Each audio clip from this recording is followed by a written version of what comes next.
There we go. Oh, are they? Hello, Otome stream. It's me, The stinky bird. The five the peep. cooler Otome. The five peepee man. The hell does that even mean?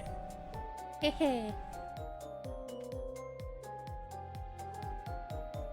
I'm just gonna sandbag that one. Anyways, hey, we're here, doing more drawing prompt stream. Yay! We came up with some very new enthusiastic ideas. clapping.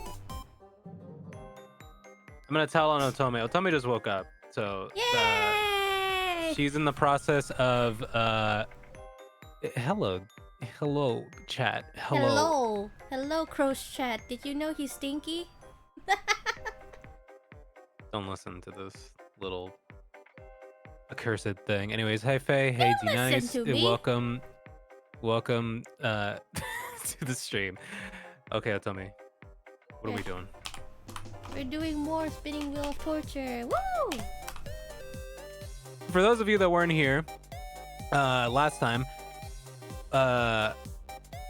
we were doing this spinning wheel prompt thing. Essentially, Otome set up this little spinning wheel with a bunch of art prompts ranging from furry to draw a Kingdom Hearts OC or something along those lines.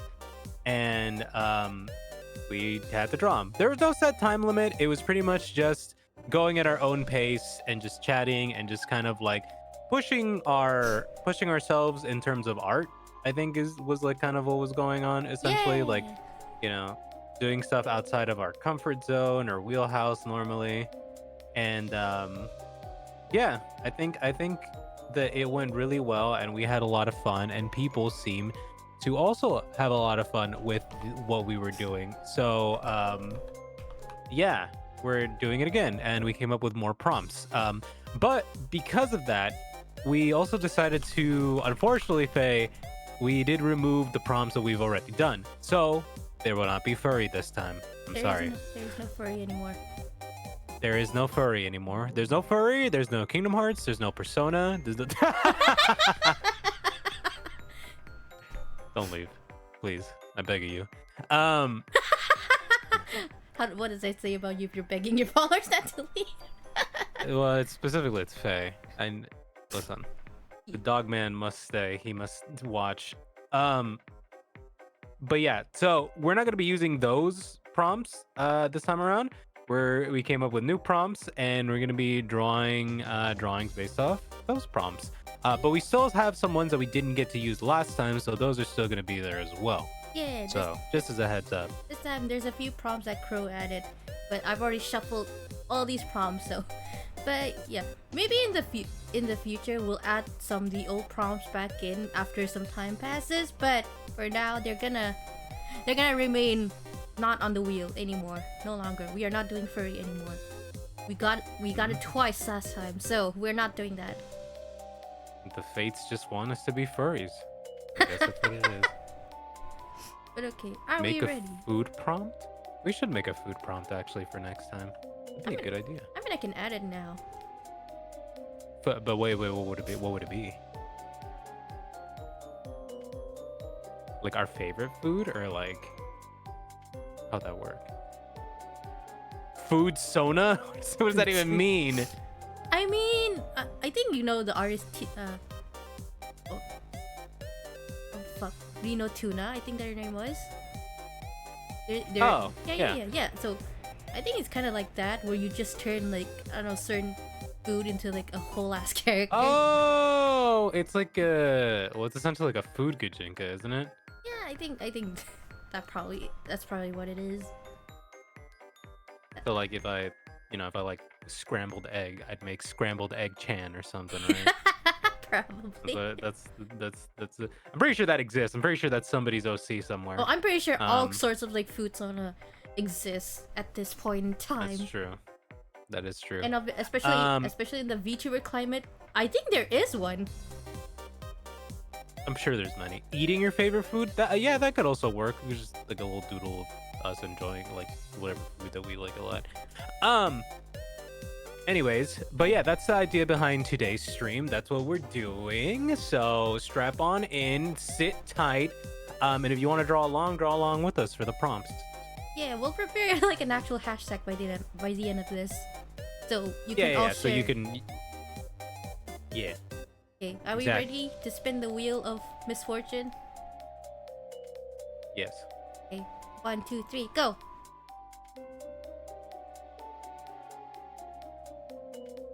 What is the prompt? Oh shit. What? Hold on, I forgot to pull up your stream to check.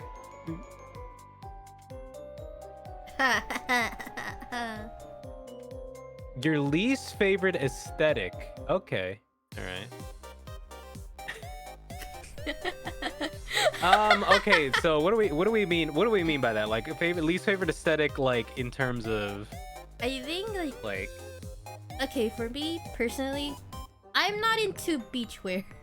If I'm being honest, I think that beach wear. So like what do you mean, like swimsuits? I think just in general, like beach vibes, tropical vibes, that kind of thing. I Whoa, don't whoa, like. whoa, whoa, hold on. You don't like a Hawaiian shirt?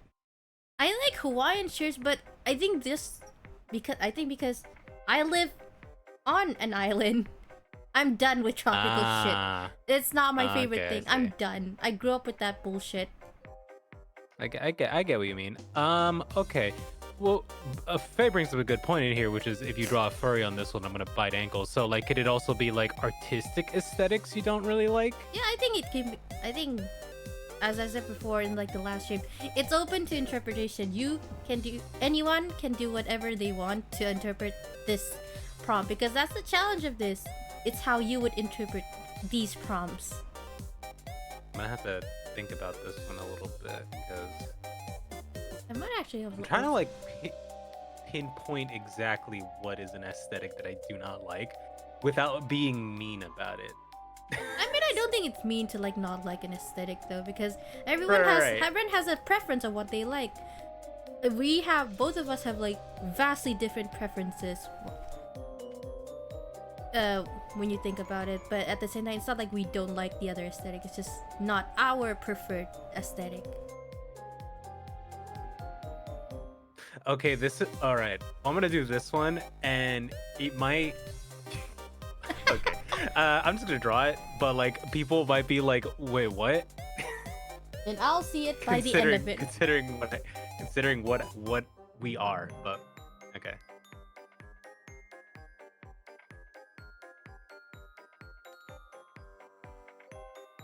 Everyone should see my canvas now. Okay, good. I paused your stream, so I'm not seeing it. Oh, that's Yeah. the other thing. Me and Otome, we're not looking at each other's drawings until we Finish.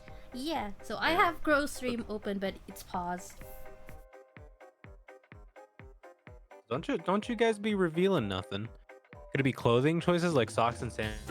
Yes, I believe that also is like an aesthetic choice and stuff like that. But I mean that's just a fashion crime, Faye. I actually do have to think a little about my least favorite aesthetic. Like, I don't like beach aesthetic in general, but that's just a different reason why. I need to think about what aesthetic I really don't like outside of like other reasons.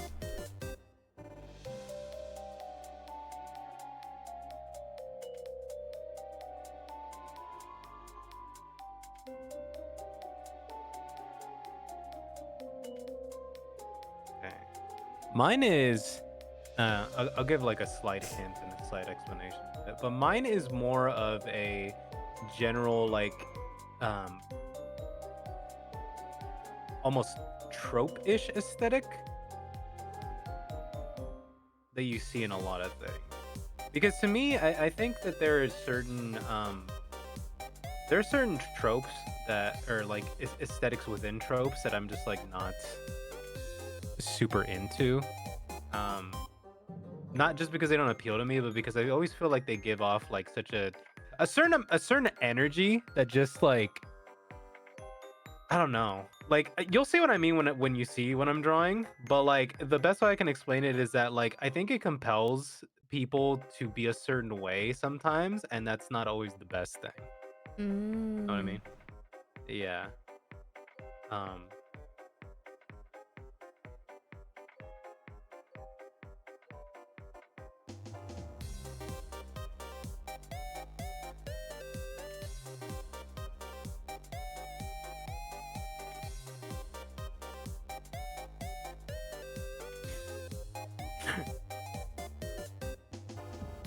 kind of a cursed drawing too.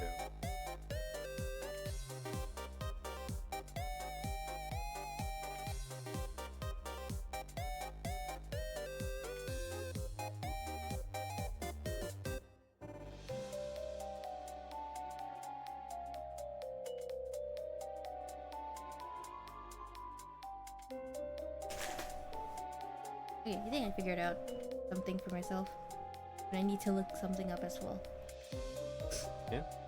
Reference is also okay, everyone, by the way. Yeah, that is... Reference is a big point of art.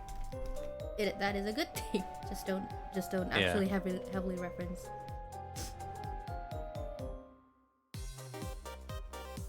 If you're gonna reference, make sure to make it your own.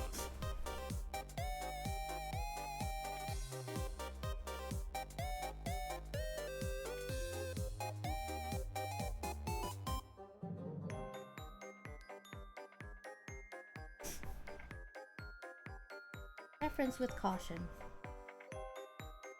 Well, there's nothing wrong with reference. I Yeah. think the problem is when your reference gets into the realm of like plagiarizing, Mm, and that's what you always want to avoid. You know, it's like I like this person's art style, but don't draw the exact same picture. You know what I mean?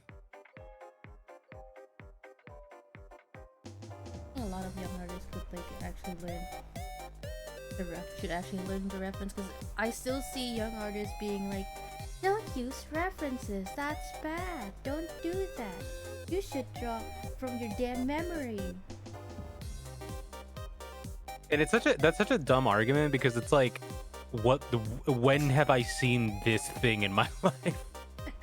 You know, like it's like I need a reference for like a dragon, and it's like I've never seen a fucking dragon in real life, so it's like the best thing I could do is look at pictures of like real like lizards, right? And then Right. reference that, Sometimes you know. And that's like, if I'm not sure how to draw something, I'll look up this several artworks, like how do people approach like drawing a dragon. Because sometimes I'm still stuck at like, yeah, I could look up references of lizards, but I'm still not sure how I would approach drawing a dragon. So I would look up references of how other artists would approach it, and it gives me ideas on how I would approach it next.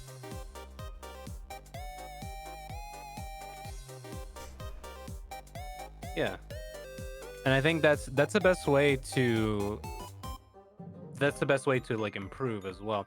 Understanding how to reference properly is also a skill, because it's like you need to know exactly what you're going to be looking for. Um, you know, in terms of like the look you're going for, or the aesthetic, or the theme. You know, it's like you want to. It's like, say you want to do something that's more fantasy, you know, themed, and you're trying to figure out what kind of fantasy aesthetic are you going for. It's like, you know, if I were to reference anime, like fantasy aesthetics, I would reference a whole lot of like former Square artists, like, um, you know, what's his name? The main art, concept artist and character designer behind FF14, Akihiko Yoshida. Like, that dude is amazing at doing fantasy stuff, right? And you know, it's something that like I actively look for sometimes when I want to like draw fantasy stuff, or even who's the main artist for Grand Blue. I think his name is Hideo Minaba, something like that. But you know, you would look for these aesthetics and try to understand like um the general look, you know, of what you're trying to go for, but you're not just straight up copying like their drawings. But you would look at their stuff and be like, what part of this do I like that I could apply to what I'm doing, you know? Whether it be like the hatched shading, or like the more neutral colors and stuff like that, you know? It's stuff like that. I think that's the most important part about, like, you know, referencing and all that stuff, and how to do it properly. Or I guess in a simpler way, um, how do I draw Sonic the Hedgehog? Look at a picture of Sonic the Hedgehog. Draw what you see, you know, which is what I did when I was a kid. That's how I learned how to draw, by drawing Sonic the Hedgehog. I've told this story many times, but it is true. And it is To this day, I'm super thankful for Sonic the Hedgehog for Mr. helping me become an Sonic, artist. Mr. Hedgehog. Mr. Sonic the Hedgehog for helping me become an artist. And it's so funny because I haven't drawn Sonic in like decades. So I need to get to that at some point again. Uh, I do enjoy drawing Sonic.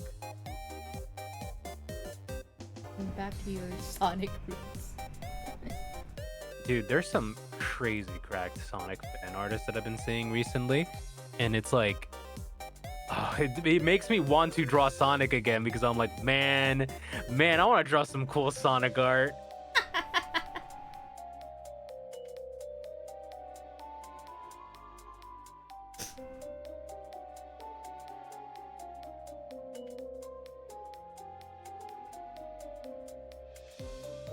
Oh no, I think I inadvertently referenced Clamp.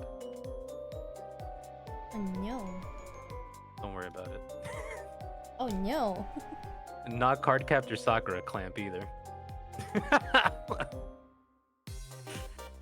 Do you believe? All right, so funny story. Mr. Blue Blur, exactly. The Blue Blur Sonic the Hedgehog. Funny story. For anybody who doesn't know who Clamp is, Clamp is a group of women. They're exclusively women, right? Yeah, they're exclusively women. So they're exclusively women artists who formed a group essentially. I believe they all mostly remain anonymous, right? Like they're just the group known as Clamp. Oh no, everyone knows who they are.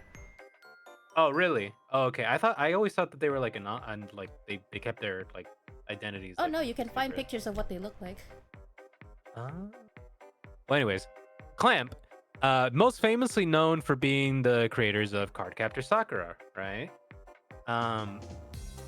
Their origins are one of the funniest goddamn things to me, but also very on brand for the kind of things that they make. Do you know about their origins? Yeah, I kind of do. Do you know the JoJo era of Clamp? I think I heard about it, but I'm just like, it's not in my memory. Okay, for anybody who doesn't know, Clamp, they were big fans of JoJo's Bizarre Adventure, specifically around the time when Part 3 Stardust Crusaders came out. They were specifically enamored with the pairing of Jotaro and Kakyoin. So much so that they started making fanfiction of the two characters and doujinshi. And like, I mean, like they went in. They went in on this doujinshi. And one of them, which is the most famous one, is they made a doujin about Jotaro and Kakyoin having a child. But the method in which the child came to be was one day Kakyoin just laid an egg.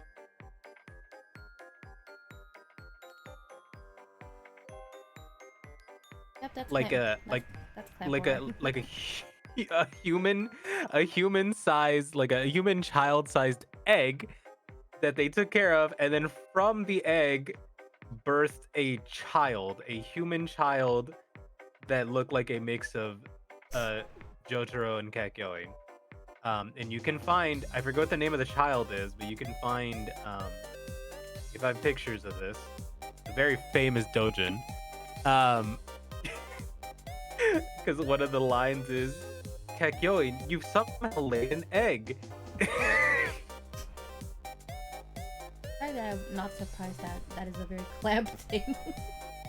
It is a very cool thing.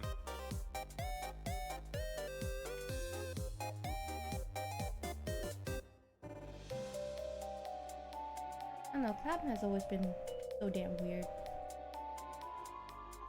I don't know, Code Geass was okay, except for that one bit where the girl just starts doing that thing to that table. Okay, But like aside from that, yeah, we're not gonna talk about the table scene. I just said, listen, I just said the table. I didn't specify what she did to the table, but she did do something to that table.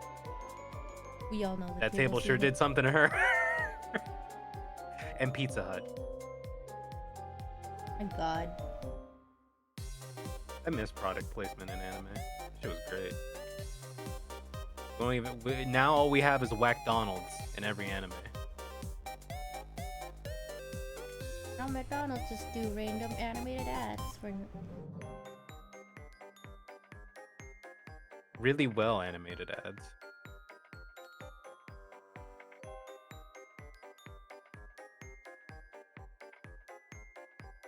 That people have already drawn porn of. Oh, I've seen. Yep. They really like that redhead.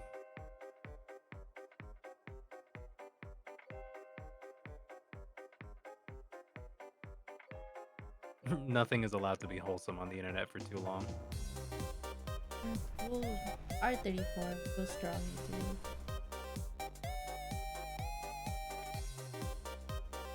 Always thirsty. Yeah, something like that.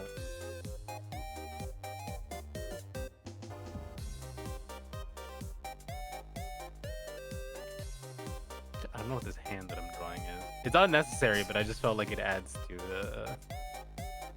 You know what? Here. There you go. That makes more sense.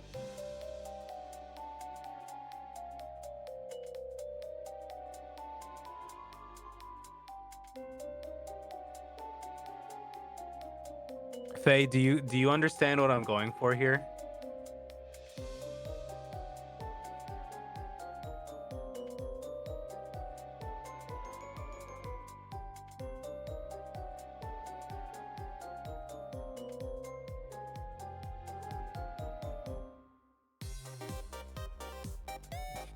You think so? I'll explain it. Once I explain it with words, I think it'll be more clearer.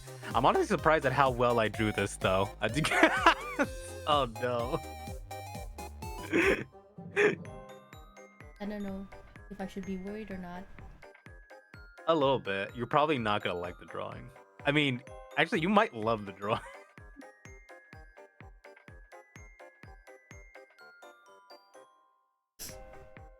But remember to draw along, folks, if you also have an aesthetic that you particularly don't care about. And this is all an exercise. Keep in mind.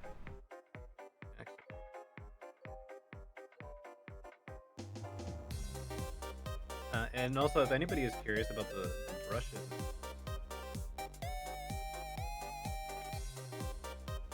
let me know, and I could probably link to it on Twitter. They're very specific. They're a Clip Studio brush that I saw going around. There's those accounts. I don't know if you follow any of them, Otome, but they're those accounts that literally all they do is share like Clip Studio assets. If I follow them, I'll end up with like more endless stuff in like clips. I usually will see it and then I'll be like, that's not really like, like I'll like filter it like myself. Something like that, Faye. But I'll explain that. I'll explain it more when we're done. But like I see like some assets where I'm like, ooh, actually I could use that. There's this one, and this was like a Korean artist. They made this like textured line brush that has like almost like a watercolor is like texture to it. And I really like it because it's like a rough pencil, but it doesn't have like all the like weird scraggliness you see with some of like these pencil brushes on Tube Studio. Because a lot of times when I get these brushes, I have to edit them because I'm like, this doesn't feel that great. But with this one, I didn't really have to. It just felt good right off the bat. I've tried making my own brushes in the past. I'm not good at it.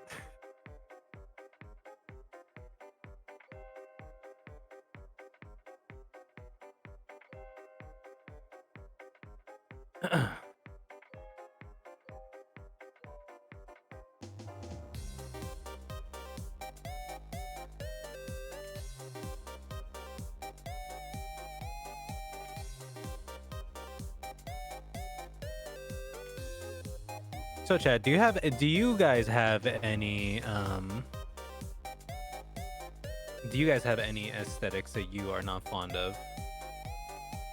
Share with the class. Share. Share, do it. I'm looking at both chats, by the way, so my chat and Otome's chat, so Otome's chat as well. Yeah.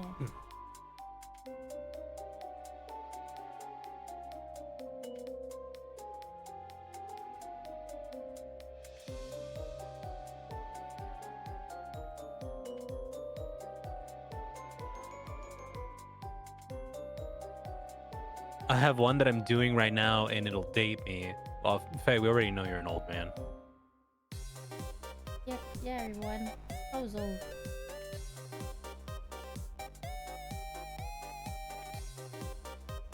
You know what? I'm not even gonna start with you on that subject. It's an early 2000s deviant art style that isn't my vibe. I think I get what you mean. Okay. Um. Uh, there was a specific era of like the mid 2000s art that I do not remember. I do not think of fondly when I remember it. And you bringing up DeviantArt specifically remind me of it. It's when anime was going through its airbrush era. Do you know what I'm talking about?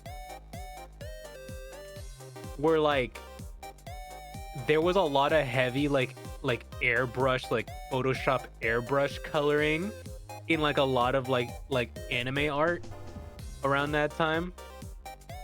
I feel like I kind of know what you're talking about, but then I haven't thought about anything DeviantArt in so long.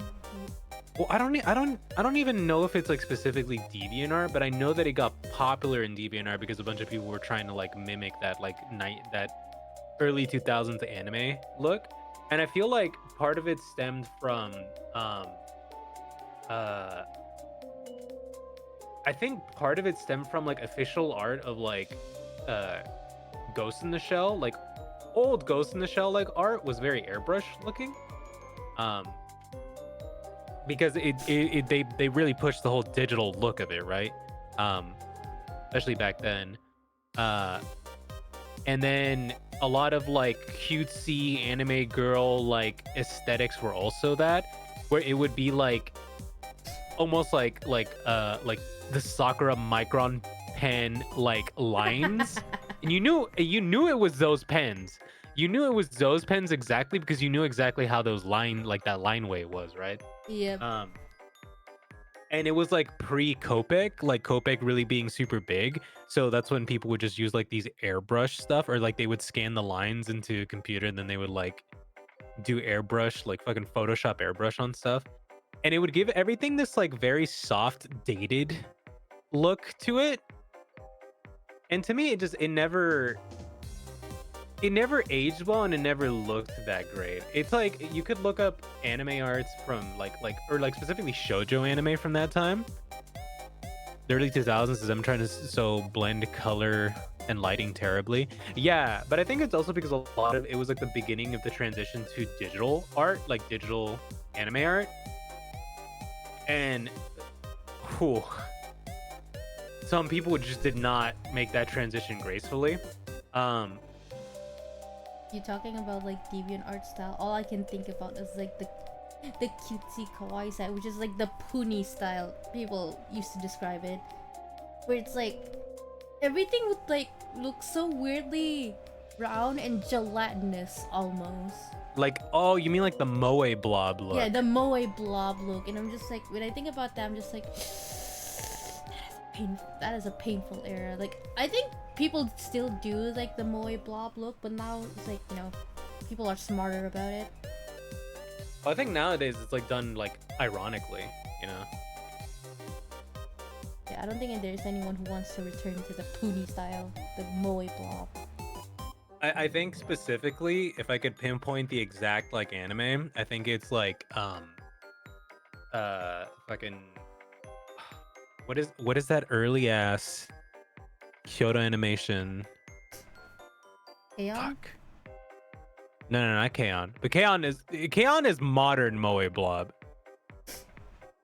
Oh, I'm trying to think. It's like before that. Hold on, what the fuck?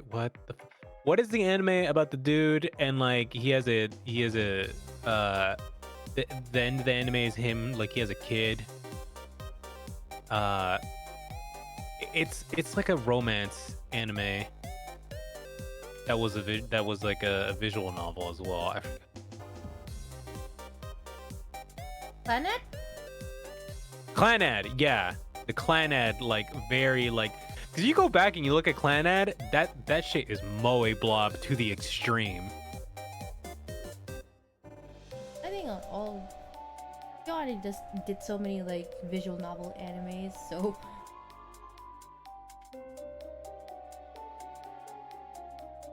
I did not execute this whole, so I'm not pretty happy with this. But to be fair, it's your least favorite aesthetic, so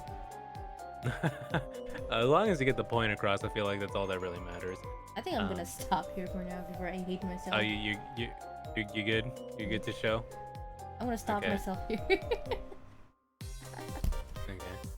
Followed you on Instagram, like your stuff. Thank you. Of Graphite. Thank you for liking my art. I'm sorry, I don't really update my Instagram as often as I do other stuff. I'll try to. It's just not. It's not as lucrative for me, unfortunately. But if you do find yourself around Twitter, Blue Sky, or Pixiv, I do upload more regularly there.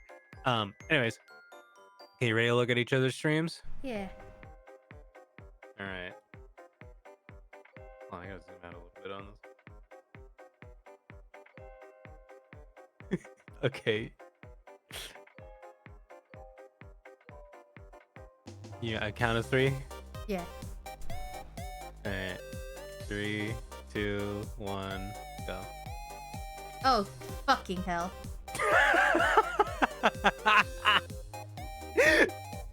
How do you like Ikemen Crow? Get that shit out of my face. Look at him. Look deep into his eye. I don't wanna. Fuck that shit, man. Okay, wait, hold on. You have to explain yours to me though, because Okay. I'm what is. Okay, sorry. Let me like stop burning my eyes for a second. No, look at him. No, I don't want to look at him. Fuck that. He's beckoning to you. Look at his hand. So, He's like Riku at the beginning of Kingdom Hearts. okay, like so hypeware.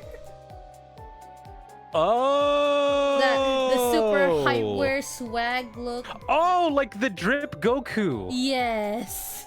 Here's the thing. There are some times where like I take design elements from like super like techwear or hypeware, but then when they go full hypeware though, that's when I'm just like, okay, take a step back, get lost with that freaking super merchandise shit. I can kind of agree with that. Okay, so here's the thing about hypeware. I feel like there are some parts of hypeware that look fine on their own, but when it's like the whole thing, you look like it doesn't look that good, and 2, a lot of hypeware feels like it's made out of bad quality material. Oh, it is. So I absolutely do not like hypeware. It's like, okay, if you take just like one element out of hypeware and then you just wear that, that's fine. It's honestly fine. You're dressed like a normal person, right?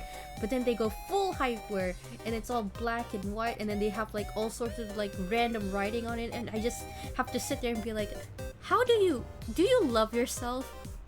Do you love yourself when you wear this shit? I would imagine so. That's why they wear it, yeah. I feel like anyone who like wears this does not like themselves, because this is torture. This is pure torture. But I get what you mean. Yeah, I understand. I feel like it's definitely a look, and it's not for everyone. And I mean, it's called hypeware, right? So it always feels like it's writing some kind of like I have to fucking say this, and I will say this to the day I die. Anime hypeware is ugly. It's always fucking ugly. It never looks good because all they fucking do is get a fucking PNG of Naruto, slap it onto a black t-shirt, and put the word Supreme like above him. And that's it. And that's the entire thing. And then they charge you like fucking $30 for a t-shirt. So it's like, no, it's kind of garbage. And I hate that so many like so much of that anime stuff is like getting there. Who bonked me? What the fuck? What did I do to deserve to be bonked? A lot of things. You do a lot of things that deserve to be bonked. Aqua, I see you. Supreme, yeah. It's the Supreme thing, the hype thing. It just you know what? In general, like influencer clothing culture, not for me. Not for me. I'm sorry. It's just they're so damn ugly. They're so damn expensive. But then.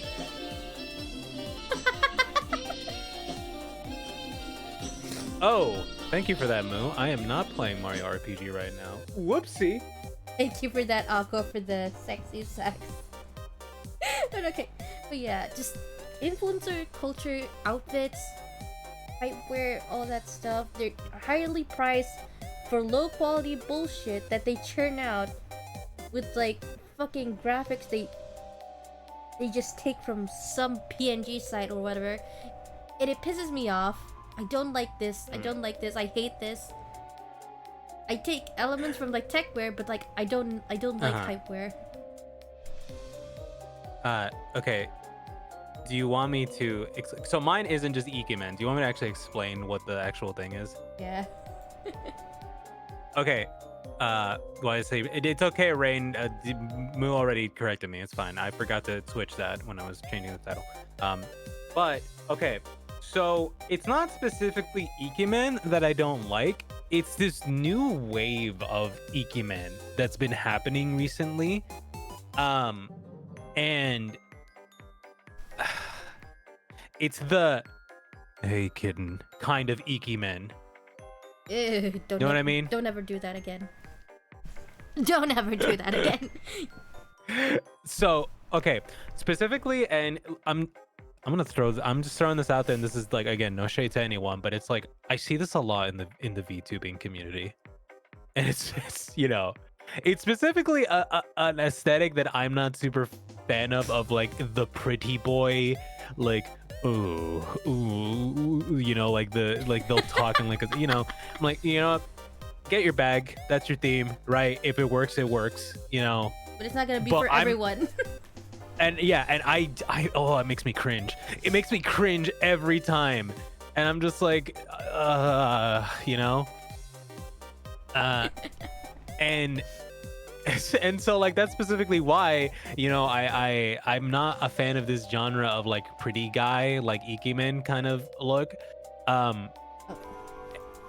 Like it's like I said, it's not for everyone. It's just not for me, and I always feel like it also it lends to a bunch of, and I've said this before, it lends to a bunch of mediocre men getting a little overconfident and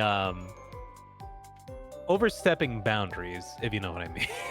But also, thank you for the follow off Graphite. But yeah, I can understand that, honestly. Like, whenever like I follow like any just male content creator in general, not just VTubing, usually I follow them because, you know, one, okay, they're just guys being guys, and also their content is and then the other thing is that their content is entertaining to me. So if their content is freaking the boyfriend experience and they're doing kissy faces and calling you kitten and all that shit, I'm like, stay the fuck away from me, man. Stay the fuck away from me.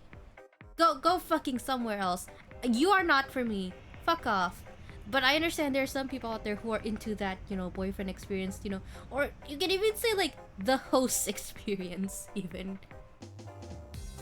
Yeah, but I do feel like it has so it's a touchy subject, right? Like, you know, we exist within we're small VTubers, we exist within this space, you know, but I think it's very, you know, important to like, you know, bring stuff up like this where it's like it does add to this weird what should I say, this weird god, the word was literally just in my head. But what's the phrase, parasocial. It adds to this like parasocial relationship that gets like out of hand, and in some cases, you know, people take advantage of, you know. So it's always it's always like, you know, it's always skirting the line of like, okay, tone it back, or, you know, and all that stuff. And, you know, it just depends. It's not everyone's cup of tea, but a lot of the times it's coming from somebody who, you know, maybe does not have the best intentions or the best, you know, all that stuff. But I just see it a lot with like a lot of this kind of like this okay, this is gonna sound really fucking reductive, but with this genre of man. Genre of man. But you know what I mean though, right? Like, you know. Yeah.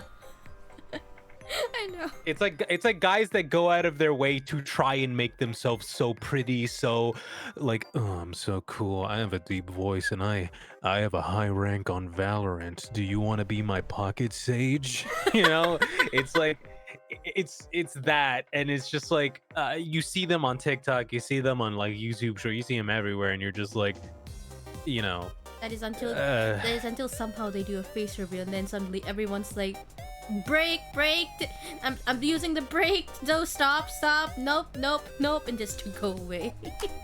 which at that point, hey, enjoy someone for their personality, not because they're you know, just a cute anime guy or girl. I You think know, that's also the painful thing as well. Is like they get so into their parasocial, but then once they see the face, the actual face behind that thing, they're just like, nope, nope, nope. This destroyed my fantasy completely. I thought you were a big handsome man, but no, you are not the most handsome. Which is like, I think I have to bring up Dream because he built this fan. He built. let's not bring up Dream. Let's not talk about that. No. Yeah, but now you understand now. You understand now what I'm saying. Just Yeah, no, 100%. But like, yeah, I guess without ranting too much about it, but that is an aesthetic that I don't particularly enjoy, and it's part of the reason why a lot of the time when I draw myself with very tired eyes and just messy looking, because I'm like, this is how I am. Like I'm just a messy guy. Like I've fucking have scraggly hair and I'm always tired. And it's like I don't perceive myself to be anything more than this, even in like the realm of like VTubing. It's like I want to be true to myself in that sense. And that doesn't mean that everyone has to be that way. You know, sometimes you do like to play out of like a fantasy or the ideal version of yourself, right? And I think that's also fine, you know. But like to me, I can only be me. And so that's what I stick to. yeah. Um, Honestly, and there are I don't like calling people kitten. It makes me feel icky inside. Uh, unless I think it's funny, then I do it because it is funny. Honestly, there are VTubers that are popping up where it's like, yeah, they're drawing themselves in like their actual like body size, their actual like, they're just drawing themselves as VTubers. Maybe there are some idealized. Give me more VTuber men who are big, buff, and have beards. I think there are some who are actually genuinely just doing themselves, which is fine, honestly. And it's great that now we're getting into like a VTuber climate where people are embracing themselves more. Maybe there are some parts where like they idealize themselves. Dwarf aesthetic. I like that. Yeah, give me more. Give me a VTuber dwarf, like you know, like looks like Gimli from Lord of the Rings. Give me that as a VTuber. That'd be sick. No, like Aizen from Freyren. Give me Aizen. Hell yeah. You know, the funny thing is that oh god, shit. I just thought of something and then I forgot. The most yaoi thing you've said, Crow. I've said worse. I've said gayer. You know, actually there are like a couple of like female VTubers where it's like they have impossibly big boobs, but then they actually do show themselves, and then it's like, yeah, they do have impossibly big boobs, and that is a real thing. And I'm just like, well, okay, damn, okay then, you were being very true to yourself. But then the funny thing is that these VTubers that have big boobs and show off themselves that they really do have big boobs, they're like the most wholesome person ever, and you're just sitting there like, okay then. Well, dang. I mean, you can't control what you're born with. Sometimes you're just born with huge tits, and I you know think- that's just your life. I think it's more cool that they just own up to it, you know, and they have the proof to back it up. Like, yes, I do have big boobs. Here, I am not lying. This is who I am. Here. There are. For you. The funny thing is there are. Of course, they're clothed. They're fully clothed. But like at the same time, it's like, well, dang. Join on stream to fat tits. Yeah. Hi, Groms. But behold, big mommy milkers. Yeah, but like that's what I mean. It's like I do love that there's becoming more diversity within the VTuber space, and there's more than just again, this isn't like, the point is that we're not trying to like shit on anyone specifically or like anyone's aesthetic like that. It's just personal preference, and everyone, you know, whatever works for them or whatever they feel comfortable with. but there is like, you know, there's correlating signs between some of this behavior and some of like, you know, common looks and trends and all that stuff, right? But it's like you know, your preferences are always going to be all over the place, and it's like I tend to draw a lot of like people recognize my art style because I like to draw like the boobie. I like to draw big thighs and stuff, right? And then you have But then my favorite VTuber is Ina, who's built like a plank of wood. But like, she's my favorite apologize to the VTuber. VTuber. I'm sorry, Ina, but I am a faithful Takodachi, but it is true, and we know it. But that's why we love you. To be fair, it's understandable because like I draw super frilly, girly shit, but then but then all the VTubers I usually watch are guys. They're hollow stars, or like hollow stars, or like just male VTubers, and just like, yeah. Anyways, we got a little sidetracked. We went on a little bit of a VTuber aesthetic rant. But to cap it off, like what you like, be who you be your true self. Be the best version of you that you could be, and it doesn't matter what anybody else thinks. That's the takeaway from this. And if you want to do something weird and different with your VTuber model, do it. Yeah. Go for it. It's very welcome. Yeah, long story short, I don't like hype where Crow has does not like a specific type of like ikemen, guys. Yeah. So so that we can quickly wrap this up. Okay then. Rain, why the crow so sparkly? That was the theme. The aesthetic was, or like an aesthetic you don't like, and mine is a specific kind of ikemen. So I drew ikemen crow. Yeah, and I don't like hype wear. Yeah. Okay, are we ready for the next problem? All right, problem number 2. Let's go.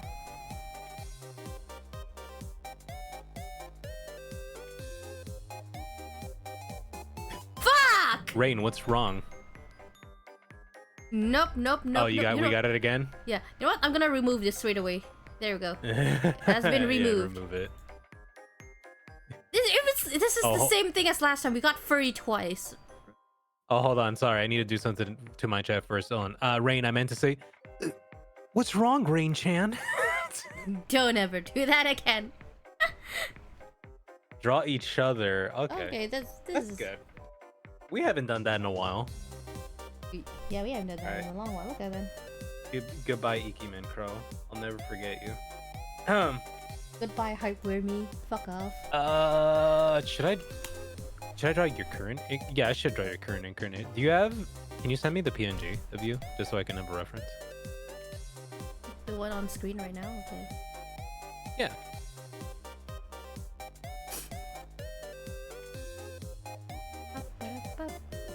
Actually, can you send yours as well? Yes.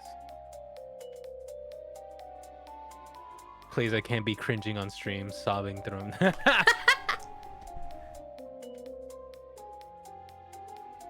Hey, at least I didn't do it with reverb on. Be thankful of that.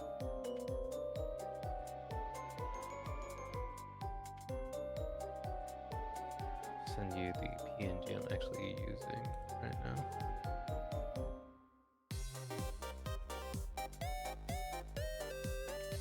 Honestly, after that painful exercise, this is a breather. Oh, you know what? I'll just send you the full body thing just so you have the full reference. I realize that one does not show enough. Okay.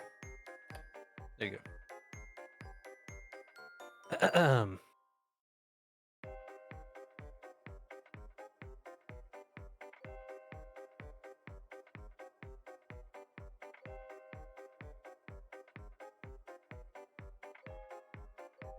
I'm still debating on what to eat later because I'm planning on like going out after this.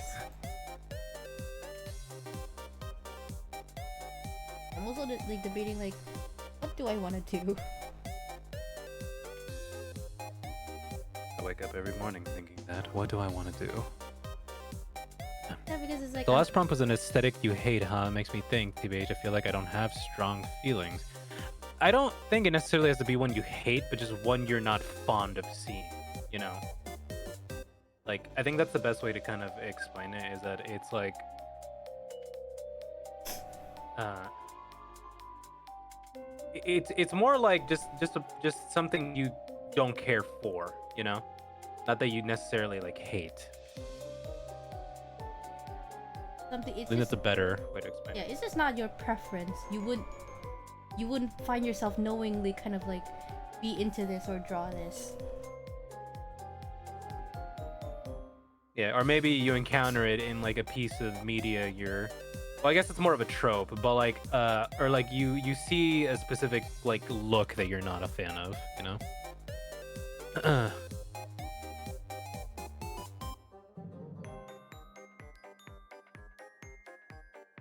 I'll draw Crow calling me kitten. Yeah, whatever works for you, kitten.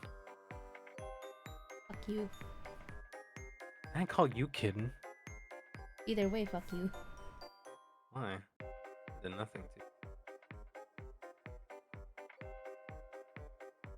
You know, some people would pay for that. Not anyone in my chat, but some people would. Not me. Yeah, you just get it for free because you're my friend. Ha!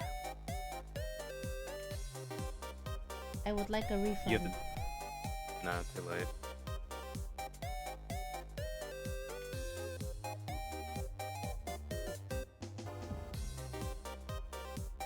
I like drawing you as a little gremlin.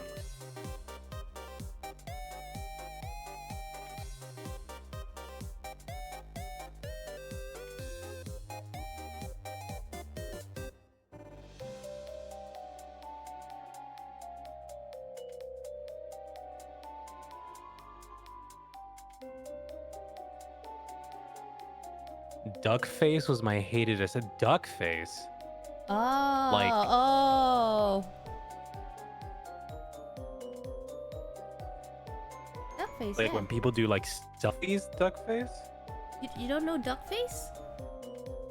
I know the term and I think I've seen it before, but I don't know exactly if it's like the same thing.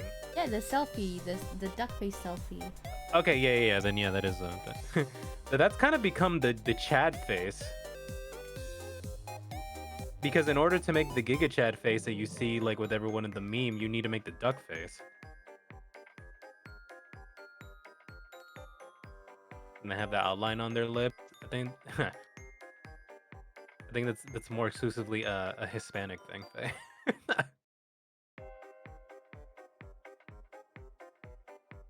Actually, I don't need to draw that ear. That ear's covered. That's fine.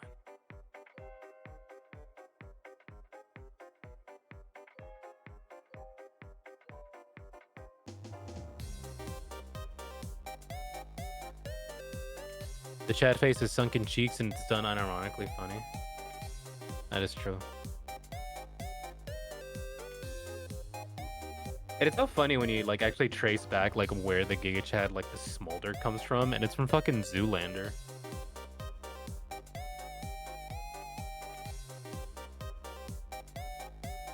This is just the look that Ben Stiller has the entire movie.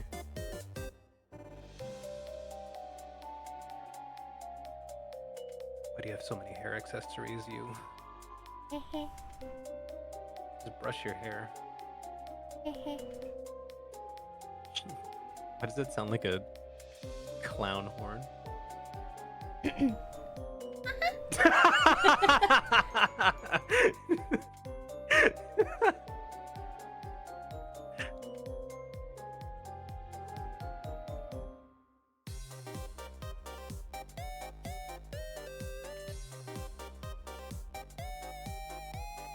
The funny thing is our colors is like so close together that I wouldn't be surprised if people thought we were siblings. I think there was a bit where people thought that we were. We are not, guys. We are not. We would always. Or not, no. We just happen to have like almost similar colors. Yeah, you're more black, white, and red, and I'm more black and purple. And I have a more bluer tint. You have a purple tint. Yeah.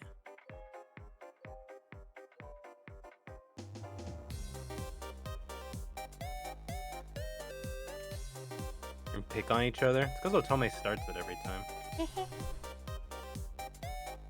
See, there she goes with her clown honk. But Crow's the bigger clown, guys.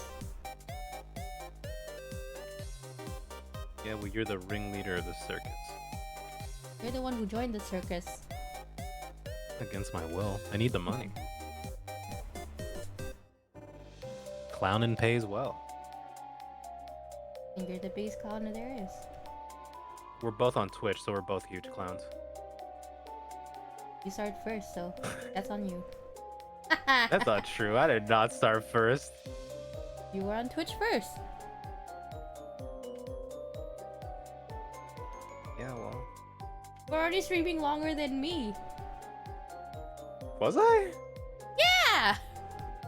Wait, when did you start streaming? Around January this year. And then I stumbled onto you while you were streaming. You were much nicer back then. I remember that. Why would I be nicer now? I've never been nice. It's not true. You were very nice to me when you first like came into my chat. Then we started talking, and you're just like, "Man, I hate this guy." I'm just like, "Damn, what I do?" I think that says I a merely lot. exist. I think that says a lot though, because I think for me personally, the meaner I am, it means like the more comfortable I am. Oh, I'm so glad. I'm so happy about that. Being tormented by tiny.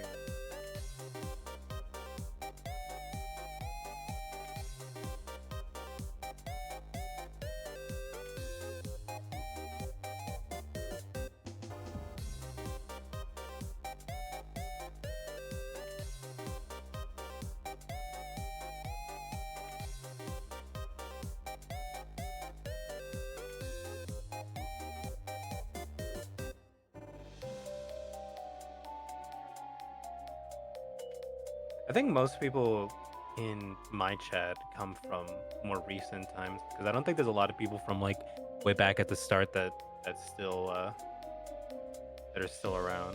Which is normal. It happens, right? People come and go all the time. But it's so funny seeing like the different eras, I guess, of my stream over the course of the year. Did I ever tell you? I think I've mentioned this in my stream before sometimes, and I think I've told you off stream, but like, the Genshin Impact era of my streams, Okay. where I played a lot. Like I used to play a lot more Genshin Impact just in general. And I remember I was trying to catch up to the story, so I would stream it a lot, and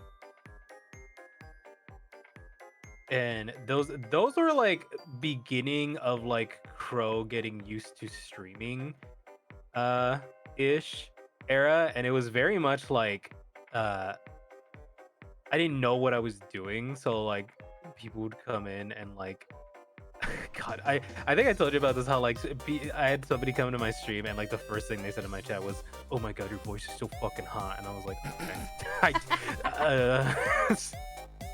I was like, thank you. I was like, I don't want to respond to this, and then they asked me to start doing like impressions, and so I did, because dance clown dance, right? Dance at clown dance. Yeah. Not the voice request days. Yeah, that was back when everyone was like, do your Zhongli impression, which wasn't even that good, but people would still ask me to do it. For me, I think I'd sooner ask you to do a Kermit impression again. Yeah, because that's my best voice. People just don't understand.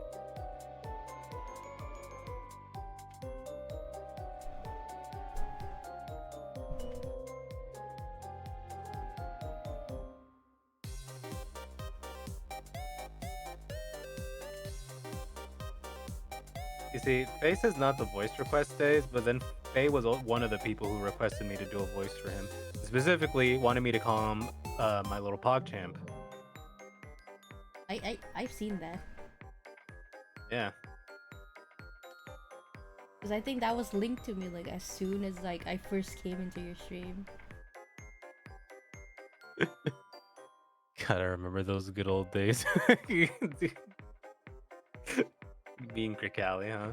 You're trying to say that the nowadays are not as good?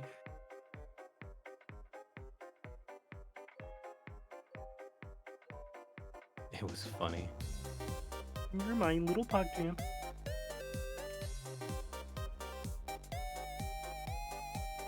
That was a free one. There you go.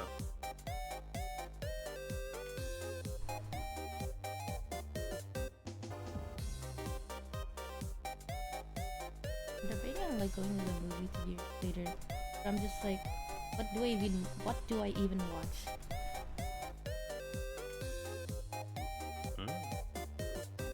I've been to the movies in forever. I think the only time I'm going to the movies recently is I want to go see the new Ghibli movie. No, I'm just gaslighting you. I started following you like the other week. All right. Well, thank you for that, Cricali.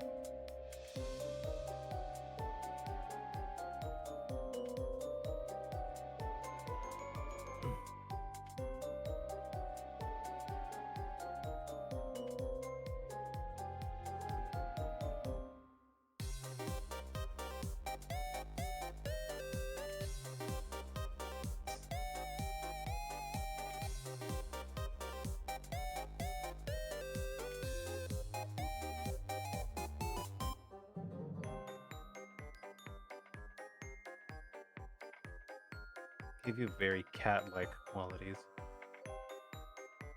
I think the more I draw myself, the more I do give myself cat-like quality. Like just Like that one post that was like, all anime girls are actually just cats.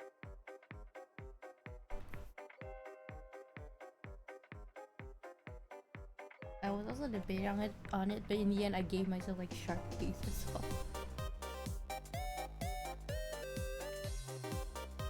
You see, I only went halfway. I gave myself the fangs, and that's it.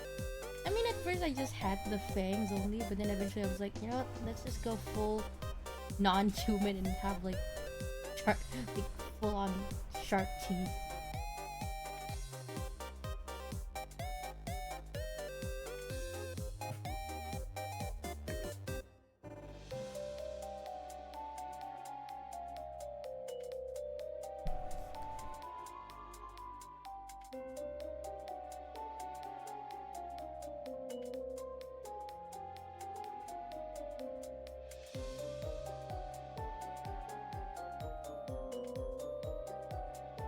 I like how often my chat tries to gaslight me. Specifically Cricali. It's like the third time they've attempted to gaslight me.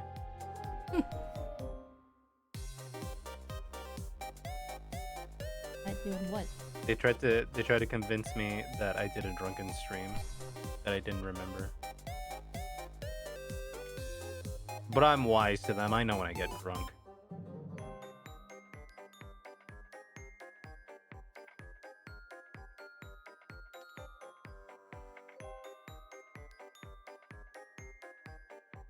I treat you so big on my canvas. I need to make you smaller.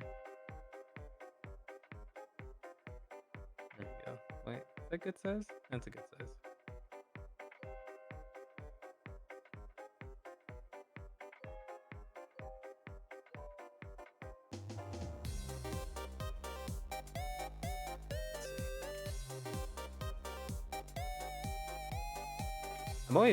I think the one thing I'm always curious about and I always want to ask, especially like indie VTubers, is like, how do they pick their theme? You know?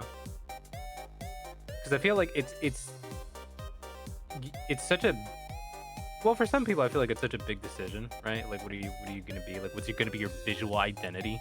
You know? And especially if like especially if your like VTubing career takes off, it's like, oh, this is just my identity now.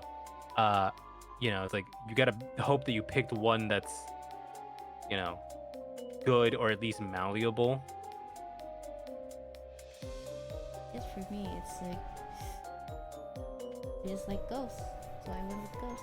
And I wanted to like, I didn't want to overcomplicate things, so it was like, what's something that could be anything it wants to be, and then eventually I landed on like, oh yeah, a lady in white, because every culture in the world has a version of a lady in white, you know.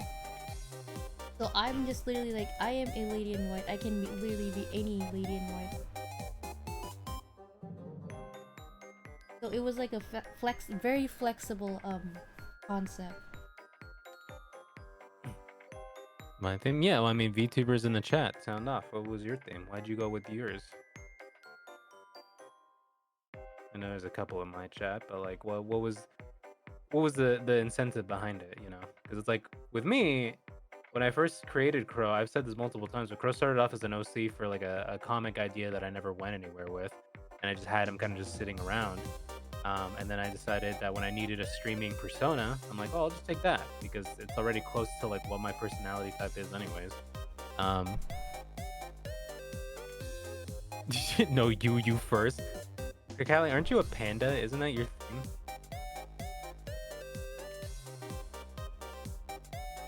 You see, you drew attention to yourself. Now I'm calling you out in front of the class. Explain.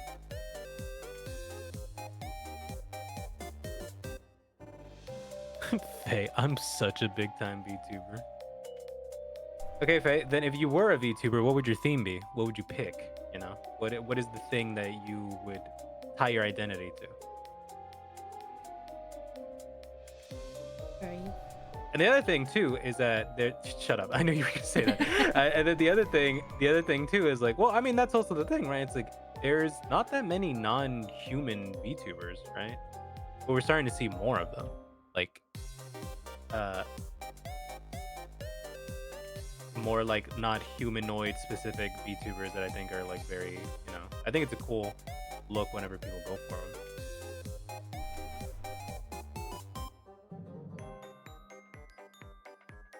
And I think with me, with Crow just like the idea of him just evolved over time, where it's just like, uh, started off as like the theme of like a vigilante, and then like I started slowly transitioning away from that because I thought it got too convoluted whenever I would bring it up. So I was like, I need to go simpler. Then I went with kind of a mage kind of situation, and then now I'm just at the barista arc because just a dude who really likes to drink coffee. So I'm in my shut-in keeping it arc. simple. Yep.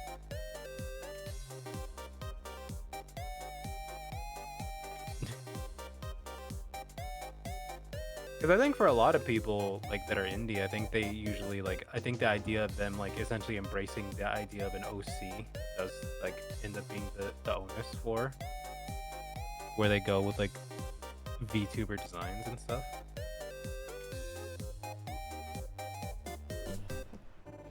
Or I guess in some cases people just like hire a designer to do it for them, right?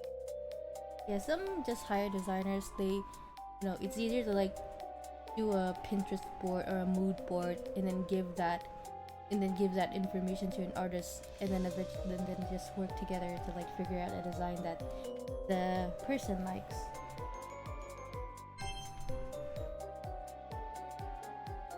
Which is like to me so interesting because you're essentially just like putting your entire like, you know, visual identity in the hands of like one other person. But I think like, you know, if you're gonna like hire that artist to begin with, it's like, yeah, you want their, you know, their vision, right? Yeah, I mean, most people have like a dream artist in mind, someone they already want to be drawing their, their stuff. But then there are others who are like, I don't care. I just want art, art of my design.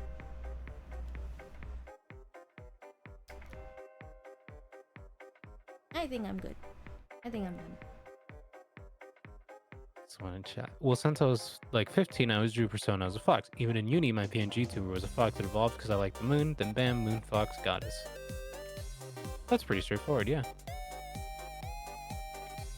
I think that's a good route to take. Hold on, I'm almost done.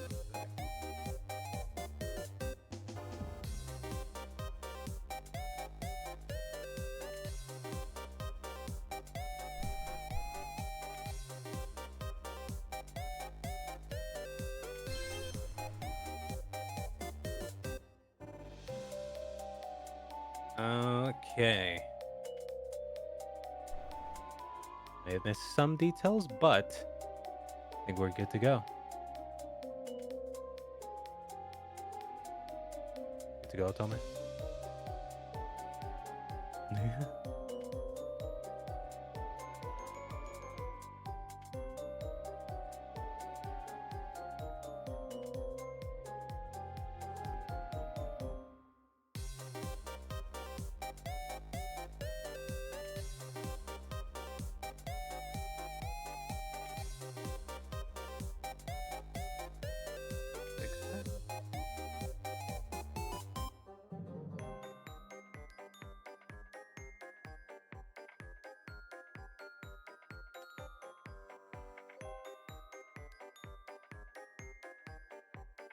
Okay.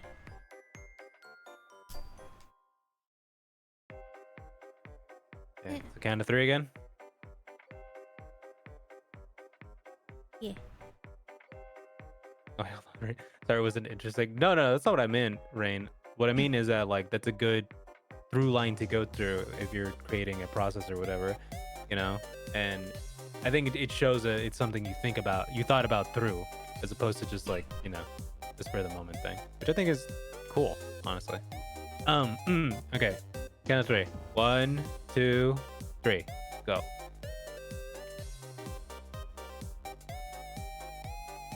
Well, look at that. It's me with my shit-eating grin.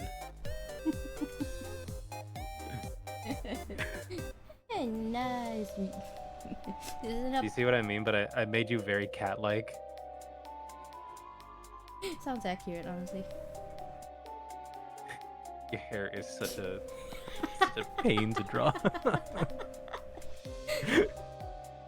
And honestly, you know the fun thing about just being able to draw your own PNGs over and over and over again is just like trying to interpret the same details, but in different forms. Like, Hold on, I'll tell me. Look at my stream real quick. okay.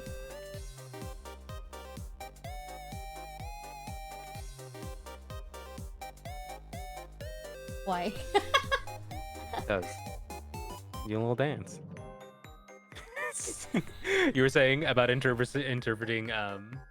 like like my main design, my main base design overall always has like one braid and one half of the hair just completely loose. So it's always fun to like interpret that main trait into like every single PNG. Sometimes I just draw, the braid and then the other hair like loose. But this time I just went like, okay, just like a little like side tail. Because it's still the same. There's always just one half of my hair tied up. I think it works though. I like the asymmetry of it, and it does make the design more interesting when you're drawing it. I know I said, "Oh, drawing your hair is a pain," but it's actually fun. It's fun, like drawing big poofy hair, and it just like going all over the place because it makes for interesting silhouettes and like shape compositions that you could do with.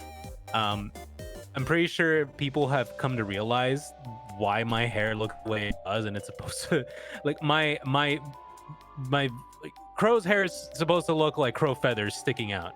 That's the whole point of like why my hair looks the way that it does.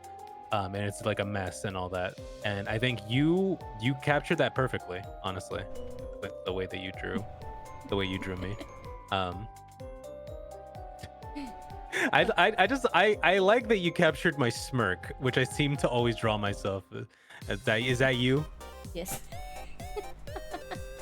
But yeah, no, yeah. I once sent a doodle to Crow while I was in the middle of work going like, "Where's my coffee?" Because we were talking about something about coffee. Oh yeah, I remember that. But like, no, I'm really glad that you managed to interpret the same idea with like the hair, essentially just being like just messed up crow feathers just sticking all over the place. Um, but yeah, I do enjoy your cat-like evolution. I can't wait to see the next step of Cat Otome. I become more cat each and every time. I do gotta say, I do love your big poofy sweater. I think that's what made this like a little more fun because it means that I could just draw you in like a big shape. You know? Yeah, there we go. There's Otome, everyone. I still have never shown like my actual VTuber design. I'm just here like, hey, I'm casual. This is shut-in arc for me. This is shut-in era for me. Because this is what I call my look. I call it the Hiki look. I mean, it works. It's definitely good. So this was us drawing each other. I think we're good to move on to the next prompt, though, right? Yay! Okay.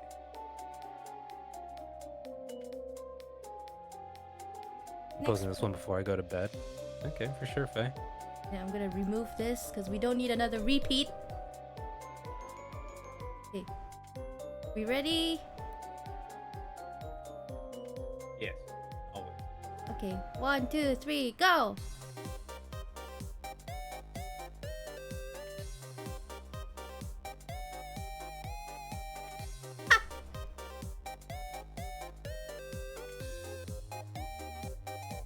Inca, you're okay. This is the one. This was the one that you were describing to me. Yeah, basically, I've always seen like artists. They just sometimes draw their tablets or like their phones as like an actual character. And I always thought that was really interesting to see how people see their own devices. So essentially, the idea is interpret your piece of technology into a person, a Yeah, character. yeah. Again, it's an open prompt. You can draw it anywhere you want. Like you can make your device like super techy. You can draw it as like, oh, what if it looks like if it was like a normal human being, that kind of thing. Draw, Mhm. interpret any way you want. The same, also the same for chat as well if you're drawing along with us.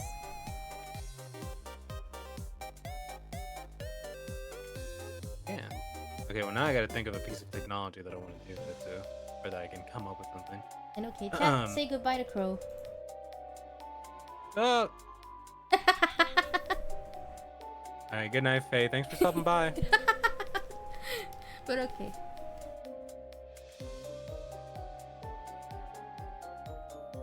Are you winning?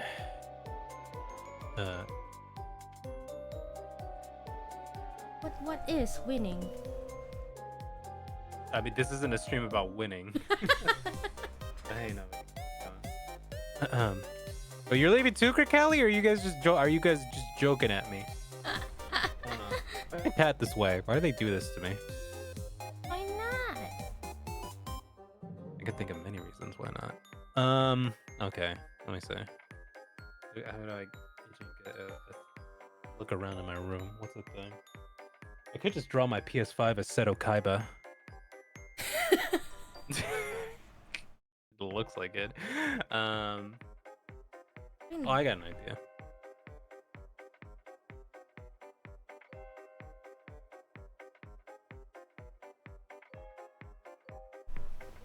Do what? Well, nothing, cat. I'm just here drawing, doing an art prompt thing with my friend Hero.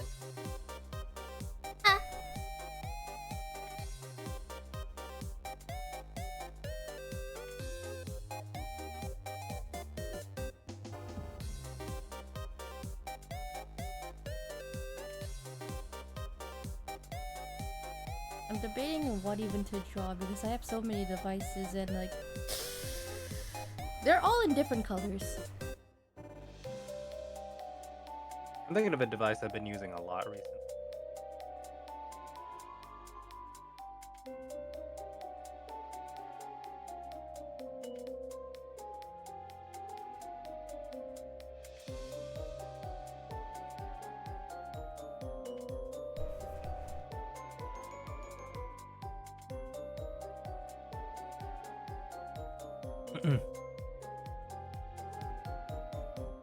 So what is Gajenga?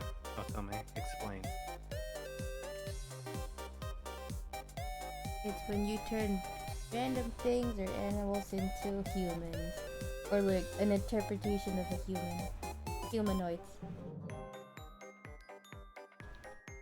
I think that's the essential though.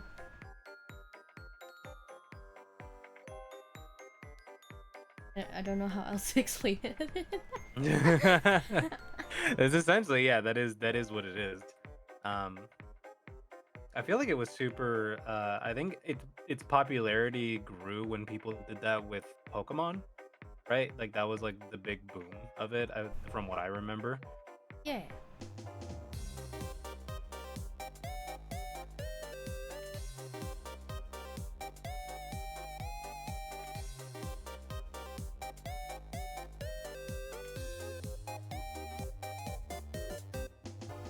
I mean, people still do that though. It's because it's always a fun prompt just to draw Pokemon as like a Gijinka. I always do like seeing the way people interpret certain Pokemon.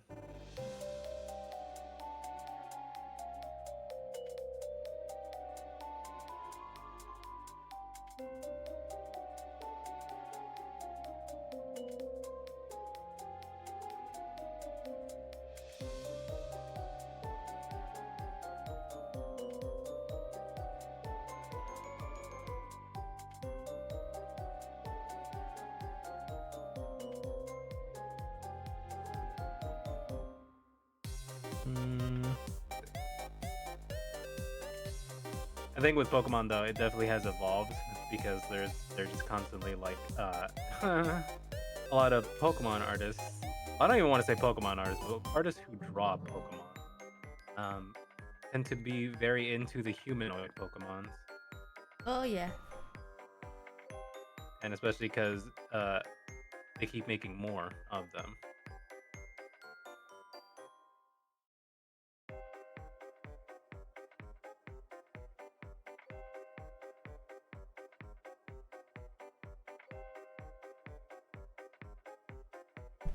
Sometimes I do wonder what goes through their heads, but then at the same time, like, I don't want to know.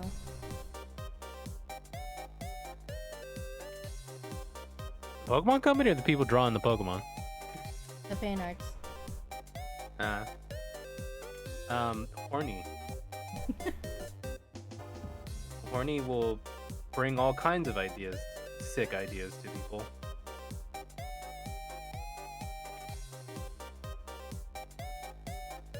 In a way, like, I guess I can understand why they would be horny for, like, the humanoid kind of like Pokemon, but then what about the non-humanoid ones, the clearly very, very animal ones?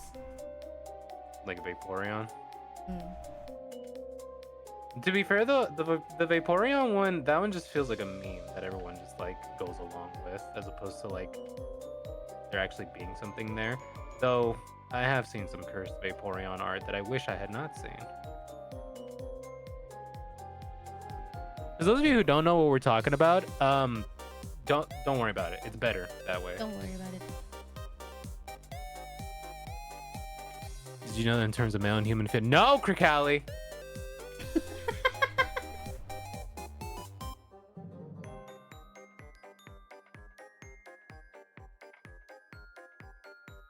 God, I really should draw in like more cartoony style more often. I've been recently drawing, working on a drawing of Tronbon from Mega Man Legends, and it just made me miss like that old, like very bubbly pastel like Mega Man style that you don't see as much these days. You know, there's something about the color combinations back in those days because they had to be very saturated because of the consoles at the time, right? So they always went for like really interesting like pastel palettes and stuff. You know. Especially the PS1 era, the PS1/Dreamcast era. Like, cause you like Klonoa, right? And Klonoa has like a lot of that. Hey, I like Kano. Always cute.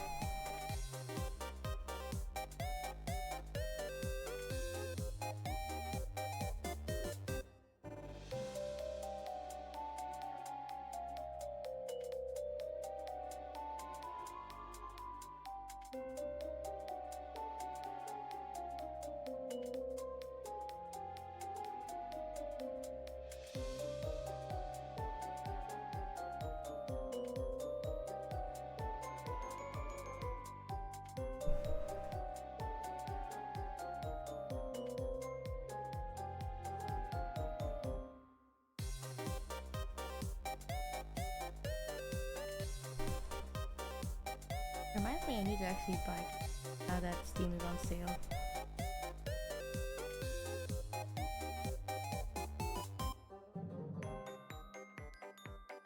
What are you gonna buy? University Girls too. Oh yeah, I need to finish the first one.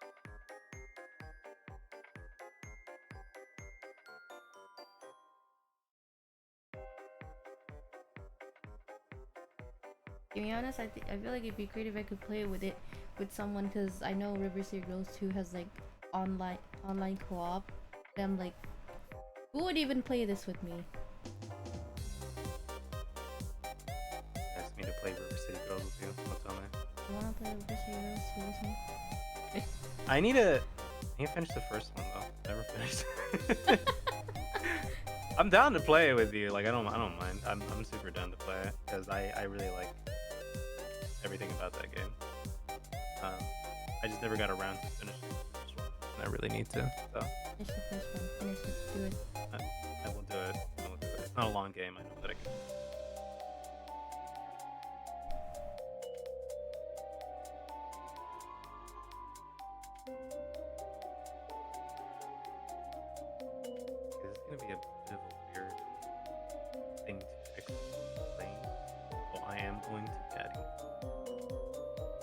You're going to what? The my Gijinka specifically, I need to add color to it, otherwise it's not gonna like make. I thought you were saying something else completely. I was like, wait, what? No, no, no, no.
You know, we went into artist mode, we just completely went quiet.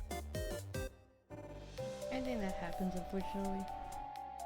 And this is a very intense kind of drawing, so. Oh, we gotta use our thinky brains a little more.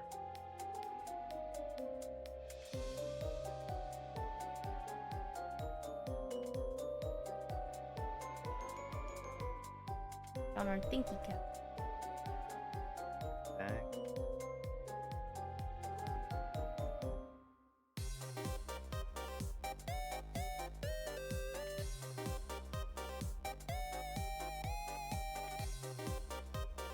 I think people can predict what mine is already. Just need to make the design make sense. I've been debating on whether I want to go watch the. I already know it's gonna be a shit show, but at the same time, like, I'm curious enough if I want to go actually like see it for myself, kind of thing.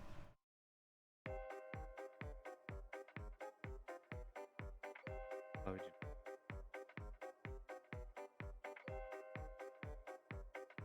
you? That's a good argument, Senator.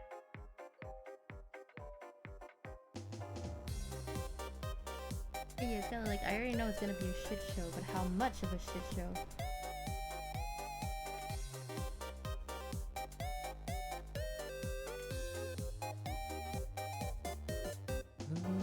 What was the topic of the theme again? It's a Gijinka of an electronic device of your choice. So personify an electronic device that you use either daily or that you have an attachment to.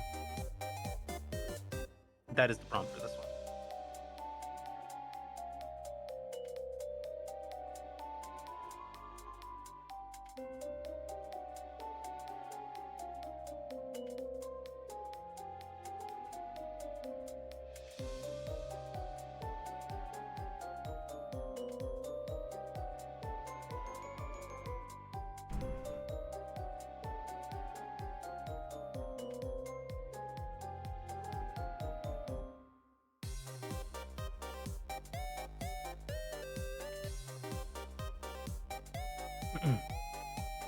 Let's see. I'm trying to make mine a little bit more cohesive, so that's the problem. Just need to add details that'll make.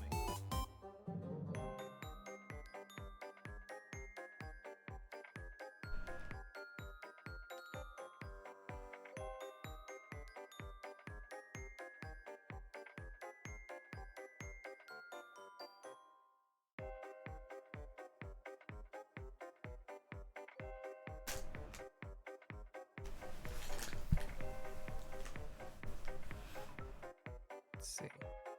I think that's probably one of the hardest things is like when somebody asks you to make an original design, like right on the spot. Like fuck, okay. Time to Go put on deep the, into my brain. time to put on the thinky caps. Yeah, exactly. But it's never as simple as just like think about something. It's always like, okay, well if it has an aesthetic theme, now I have to think about how that's even gonna fit into the aesthetic, right?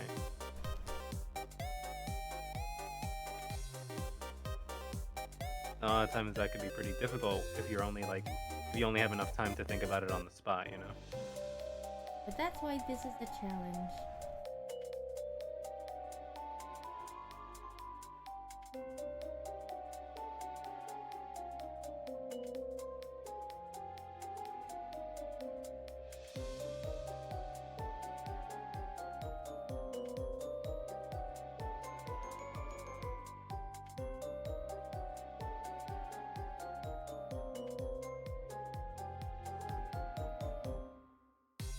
Let's see.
Okay, I know what I could.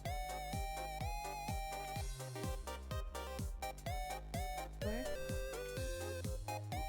Kind of. It is definitely one I'm gonna have to explain details of.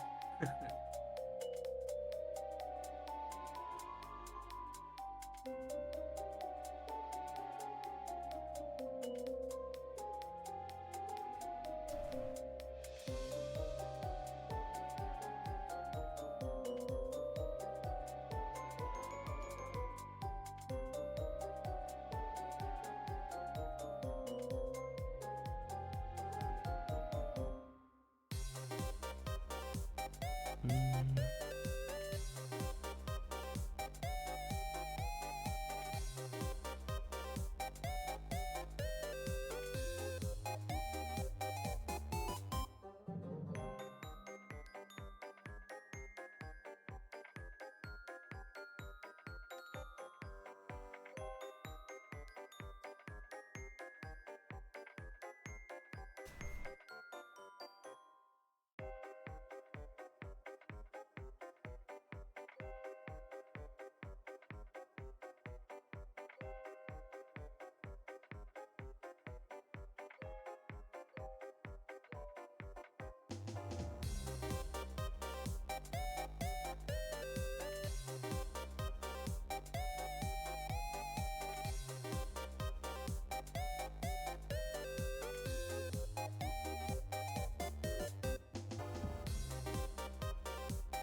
Ugh. We're really picking the heavy prompts today, aren't we? That is what the Wheel of Fortune has given us. It is, in fact, given us.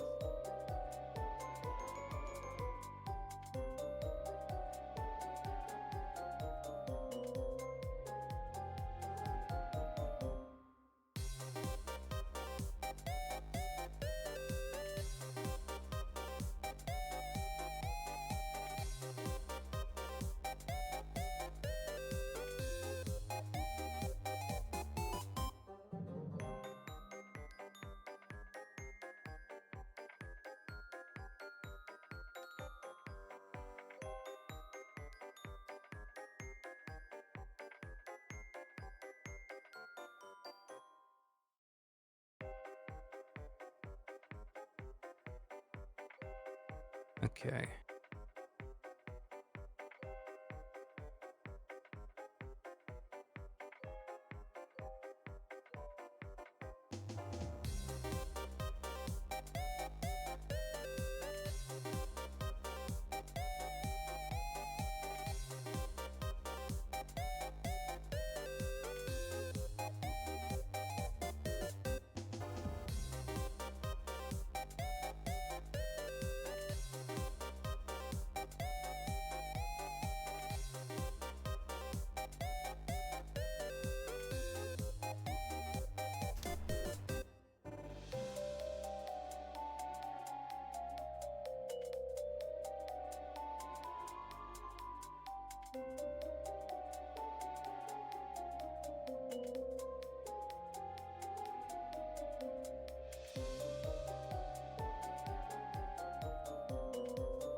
Right now, my character just kind of looks like a Pokemon character. Just look like a random Pokemon trainer now.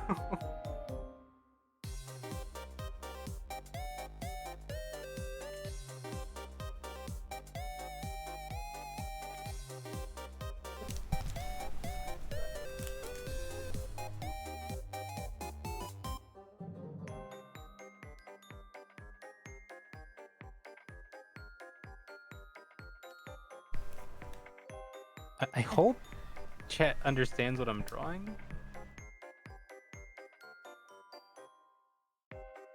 What's up? Sorry, my phone almost died. So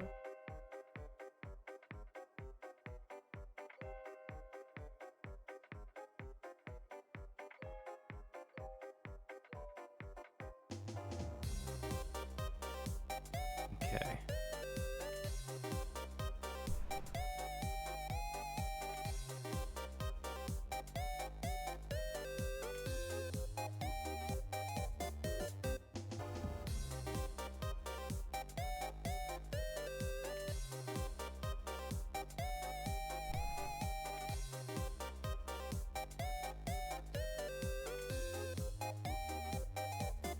I think mine works kind of. Not really, but it's as good as I could get with this idea in like such a short time. I will also have to explain mine. Like I show it because I think mine's kind of obvious, like once you see what the character is holding. But like, yeah, it is definitely a tough one, and I wish I had like a little more time to expand on this idea because it is. I do kind of like the character. I do think I drew a very cute character.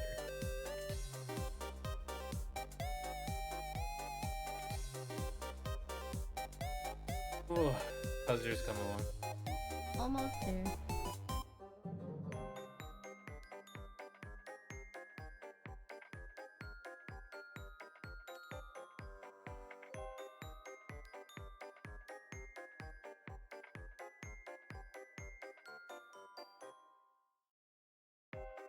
No one.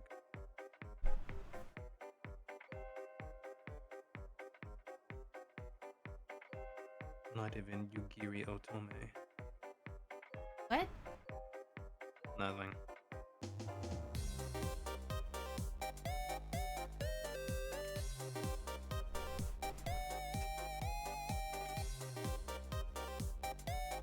I didn't say anything.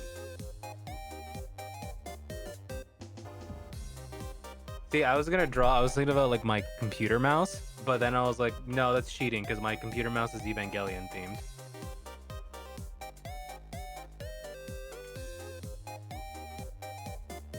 Well, What?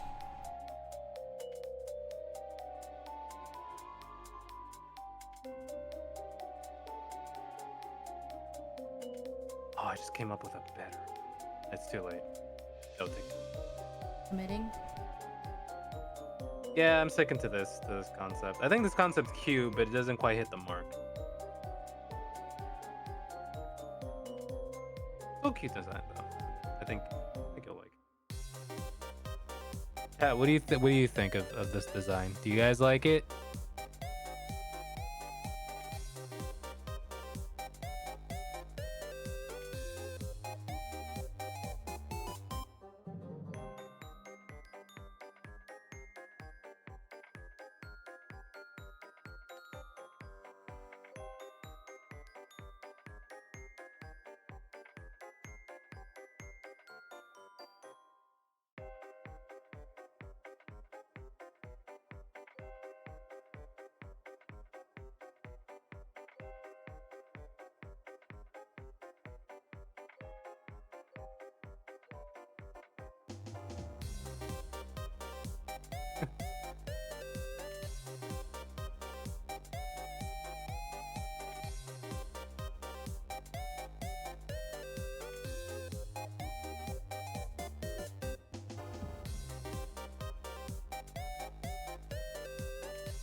I've been like so much more obsessed though with like rendering in my art We all have that phase. No, but like I finally found a method that I don't hate. I think that's what's helping me right now. 'Cause I used to despise trying to do rendering stuff, but nowadays I find that there's more enjoyment in it with the method that I found. And I'm happier with the end result too.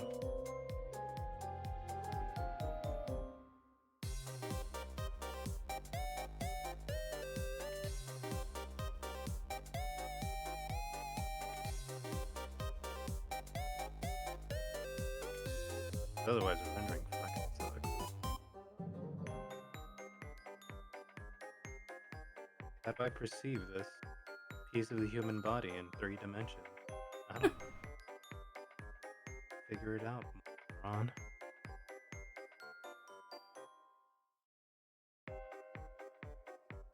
Okay, I think I'm gonna stop here before I start doing anything more.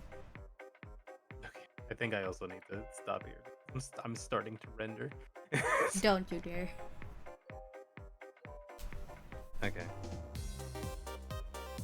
On the count of 3, we show each other. Yeah. All right. 3, 2, 1. Oh. Oh my god. Oh dang. I can see why you thought Pokemon. Yeah, okay. Do you want to go first then? Do you want to explain yours first? Yeah, I drew my keyboard, and if anyone is curious why it looks like freaking Sailor Moon, it's because my keyboard is Sailor Moon. But I didn't want to just straight up draw Sailor Moon, so I was like, okay, how would I interpret a Sailor Moon keyboard? Okay, let's make a character that's like kind of Sailor Moon inspired, but make it like, you know, not Sailor Moon. Mm-hmm. It could, like, you know, because it's a device, it's tech, so like, okay, let's make it like a futuristic interpretation of like a Sailor Moon kind of character. Mm-hmm. So that's what it is. So when you said Evangelion mouse, I was like, well, I mean, I could have gone that route and I could have just drawn, but it's like in my head I would have just drawn like Evangelion, and so that's why I didn't like. I was like, I don't know if I want to do that, because I was also debating my keyboard as well, but then I'm like, no, it has to be something else. It has to be something else.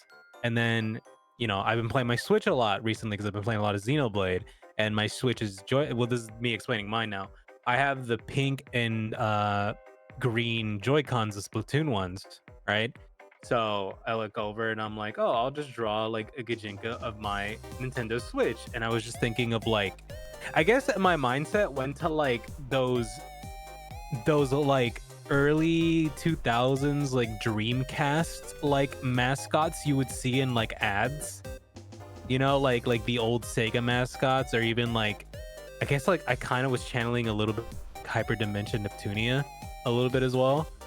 But like the idea is essentially just like a young girl, a young woman who is sporty and is like kind of a tomboy and plays video games, but like is like very Switch themed. So it's like big kind of tech wear jacket, split down the middle, hair is green on one side and pink on the other, but like there's like grayish black in between to kind of act as like the dock, you know what I mean? yeah. Yeah, I guess that was my idea with it, and so that's why. And then also I just gave her a tail that's like a power plug, because I just thought that would be a cute aesthetic choice. So she has a tail that's a plug. Honestly, it's the same way with me, but like with the boots, I was like, okay, how do I make this futuristic? Oh, how about like big, poofy space boots?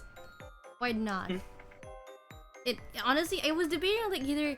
Like, I was looking around my room, being like, should I draw my PC? It's white. Or should I draw my monitor? It's pink. But then at first, I also thought, like, maybe I should draw my phone. It's holographic. Or not holographic, it's iridescent. That's the word. Iridescent. Not holographic, iridescent. But then I was like, and then I looked at my keyboard and was like, you know what? Let's draw an interpretation of, like, a Sailor Moon keyboard. But I think it worked. And also you did go out of your way to make her look very blocky, um, which I think like mimics the shape of like a keycap.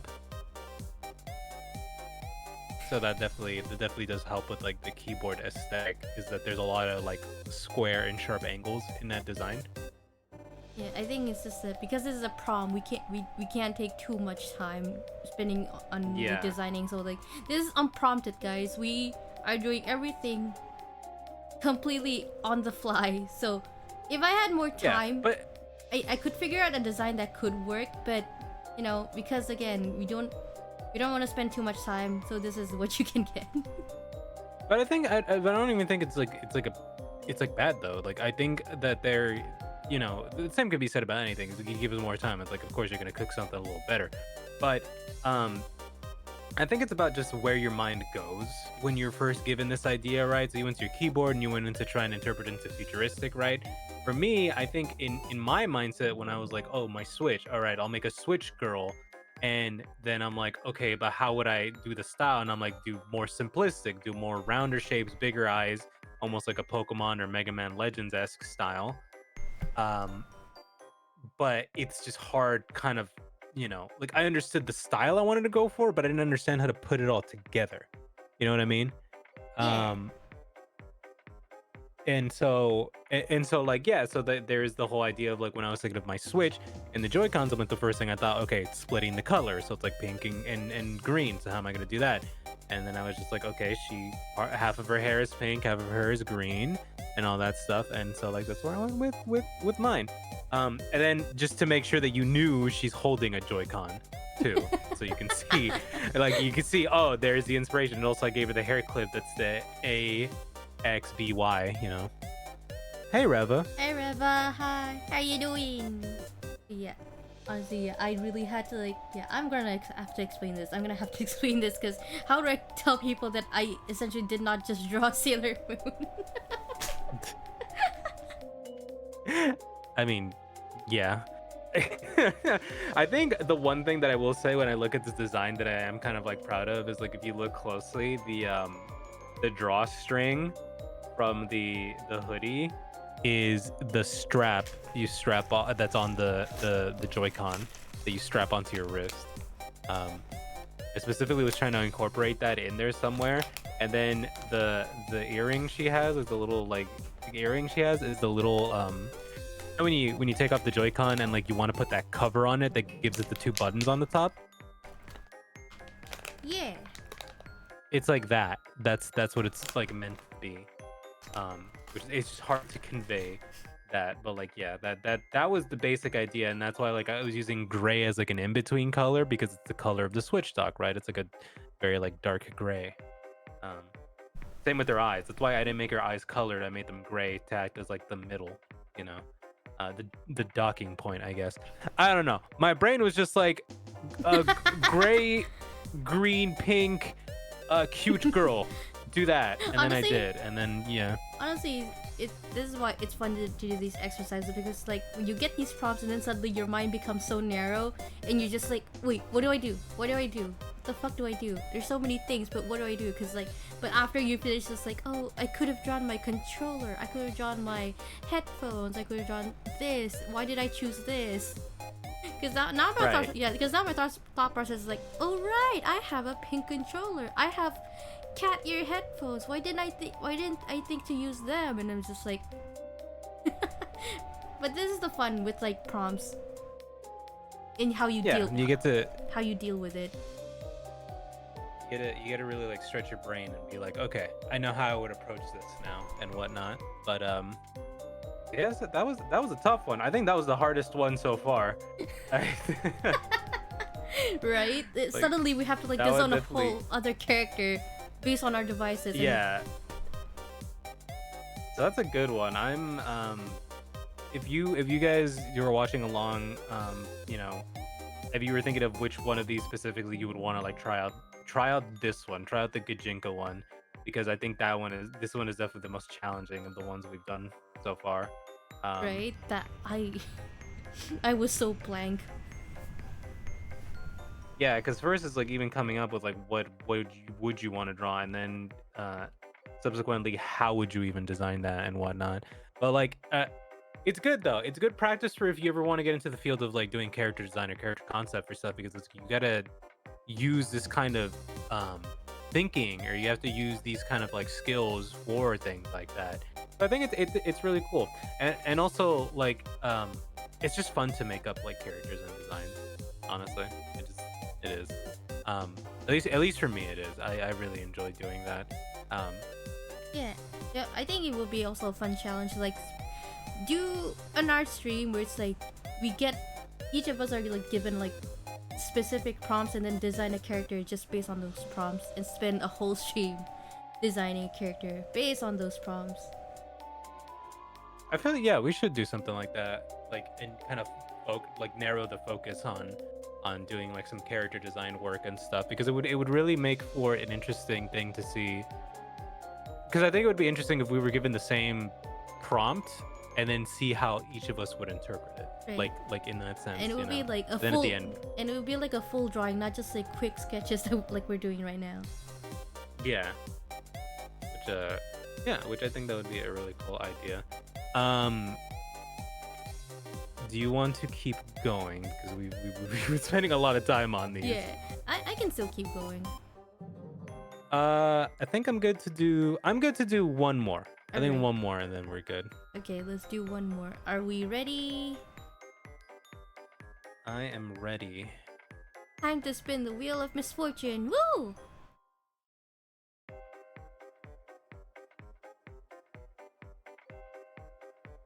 Wow, we are getting some interesting prompts today. Anime trope you hate. Okay. Oh, we are really getting interesting prompts today. They're very these are all abstract. hard ones. They're all very abstract. Okay. I have a couple. Let me just narrow it down in my head of like anime tropes I just like. I have a couple like very obvious ones. Let me like think for a moment.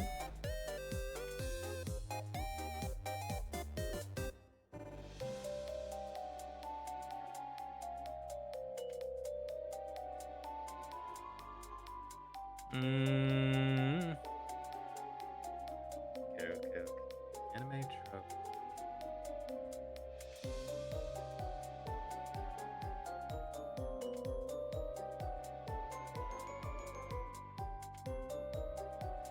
Oh, I have one.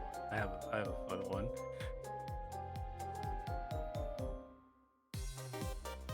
I have to draw a whole ass scene for this. That's fine. Yeah, I'm trying to think about mine.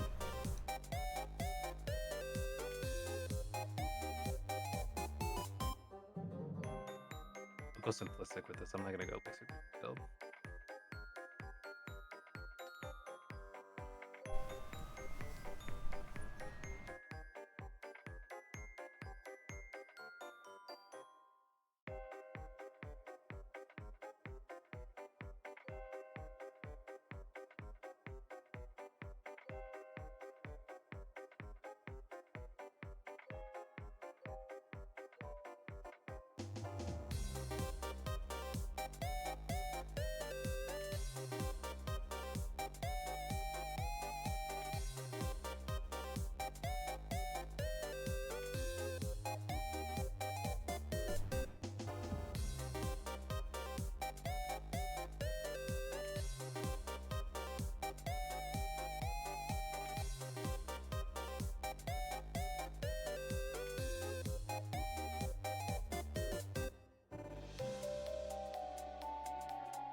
Oh god, now I'm just thinking about this trope, but it's upsetting me because oh god, it's such a stupid trope, but it's so overused. I hate it. I'm not gonna spend too much time on this either. I'm just like, Oh no, I'm not either. I'm making this one simplistic for that sake as well.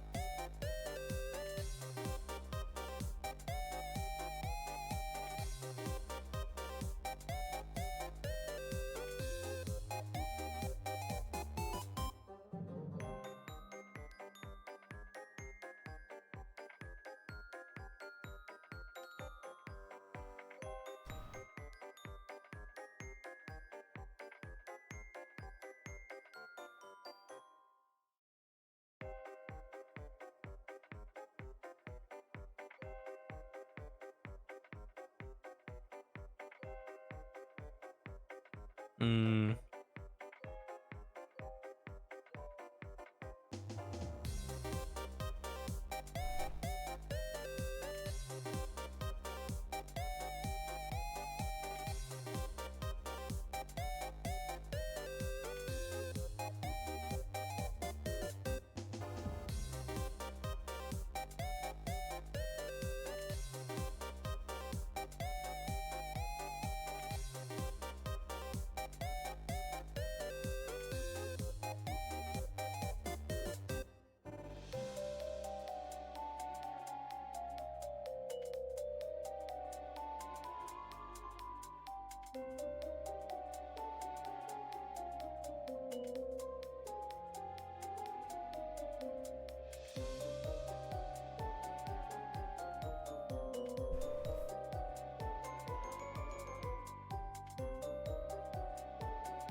Oh god.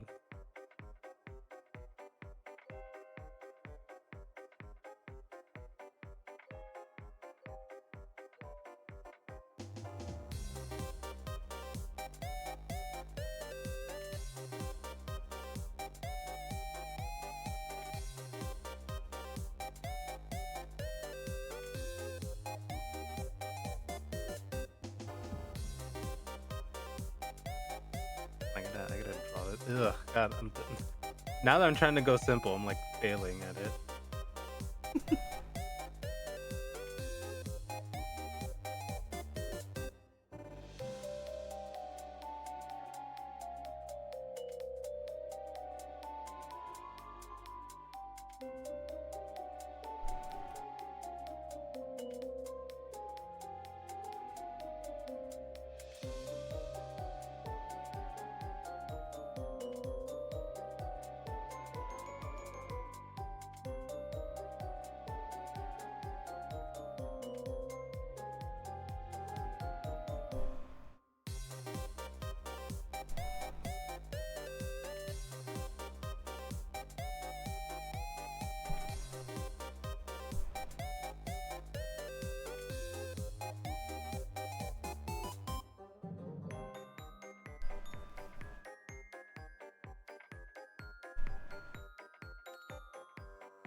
Are you good?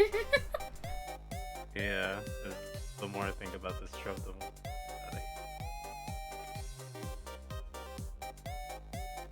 specifically this part.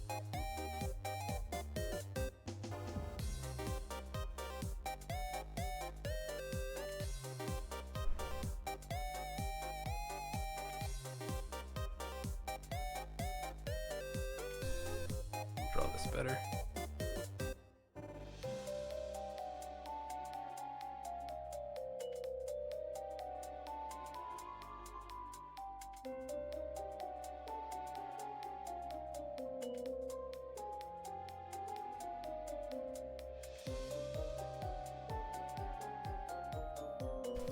Here, I think I'm good. Hold on.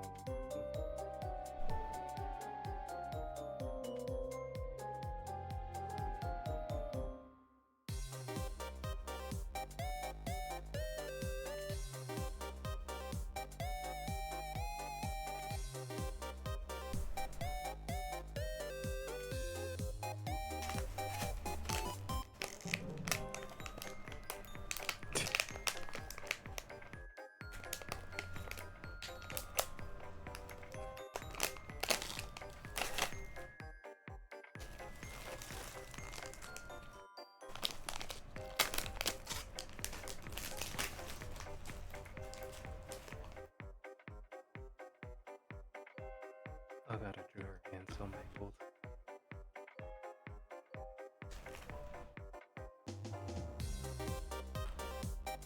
Are you munching? Yes. What are you munching on? There. Mm. Crab crackers. Wow. They're really good. I like them.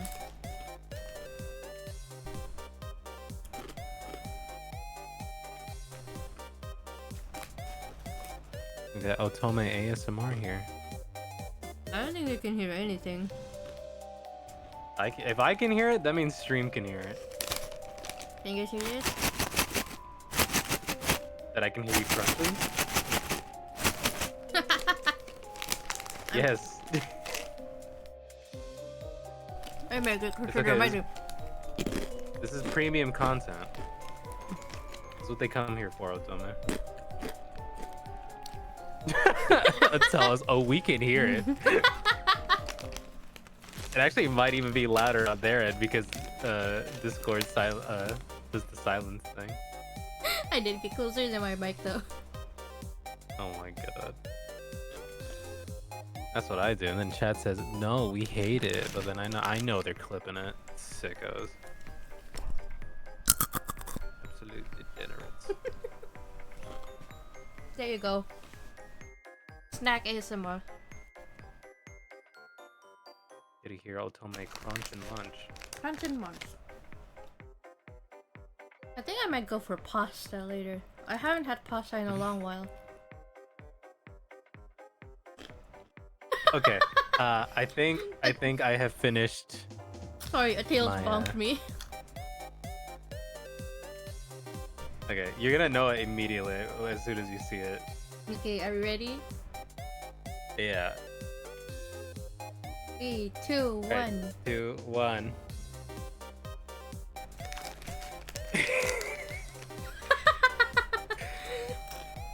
Okay, do you understand mine? Because I understand yours.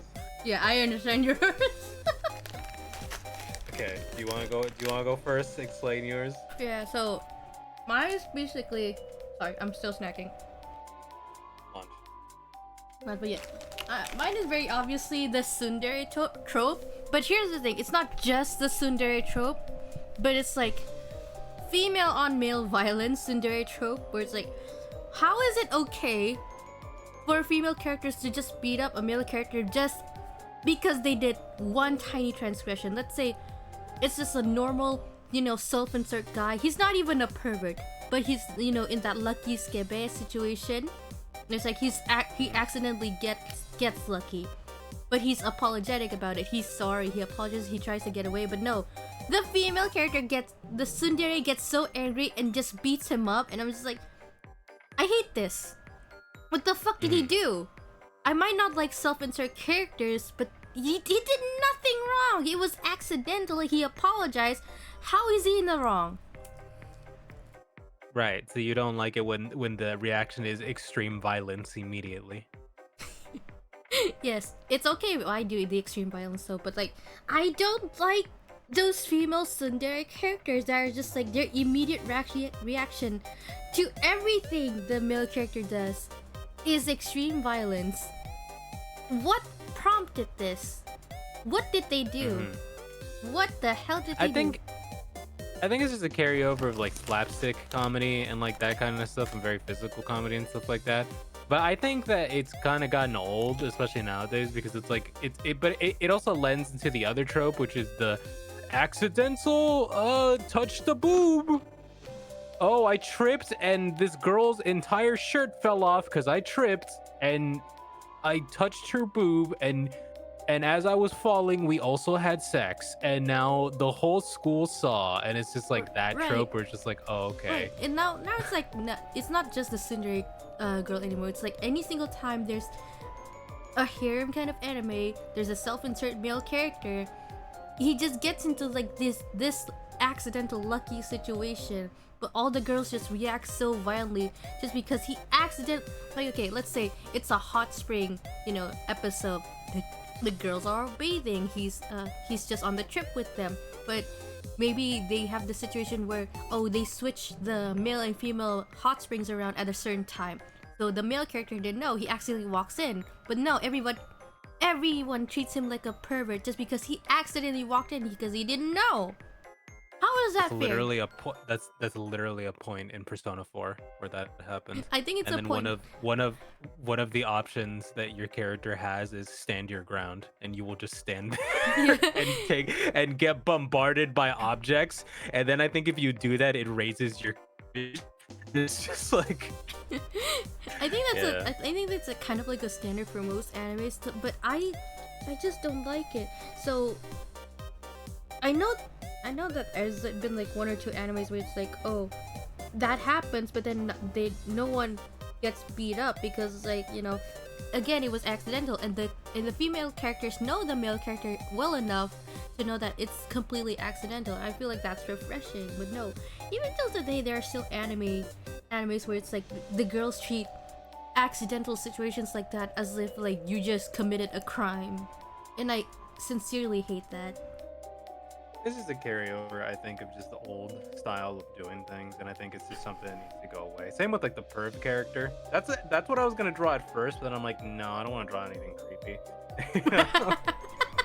You don't want Yeah, anything but- creepy on stream. Yeah, but okay. So do I explain mine now, which is pretty Yeah. it's pretty self-explanatory if you've seen enough romance anime. Okay, so mine is essentially oh,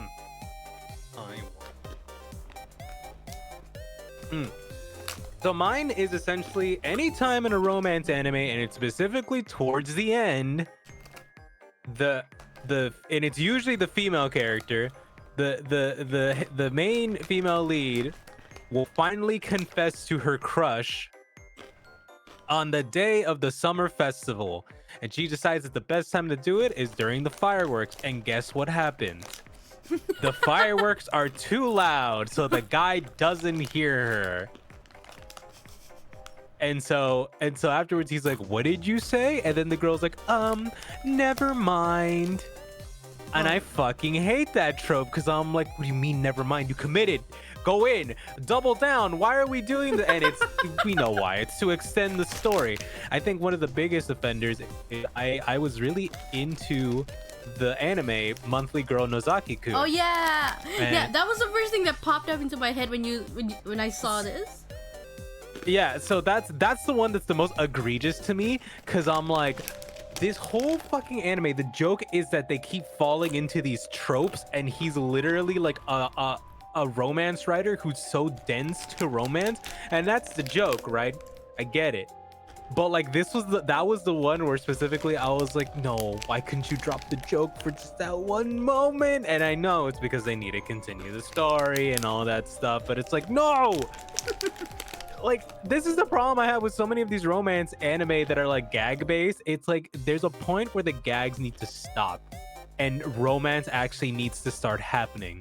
Because the problem with with Monthly Girl Nozaki-kun is it never got a second season, right? They Yeah. only got that one season. Yeah. And the problem is that he never actually builds affection towards her at all. Throughout that whole first season, so the whole time, everyone else knows that the girl likes him, but the guy literally has no feelings towards her at all. And so it just feels cruel to her because she's still like in love with him. And it's just like, oh my god, something, please, right? Something happened. Please, something happened. I think. Yeah. I And think. it's I think unfortunately that's the problem with like shoujo mangas, especially like the very generic ones. They're so slow burn that you just give up. You just give up at some point because it's too slow burn.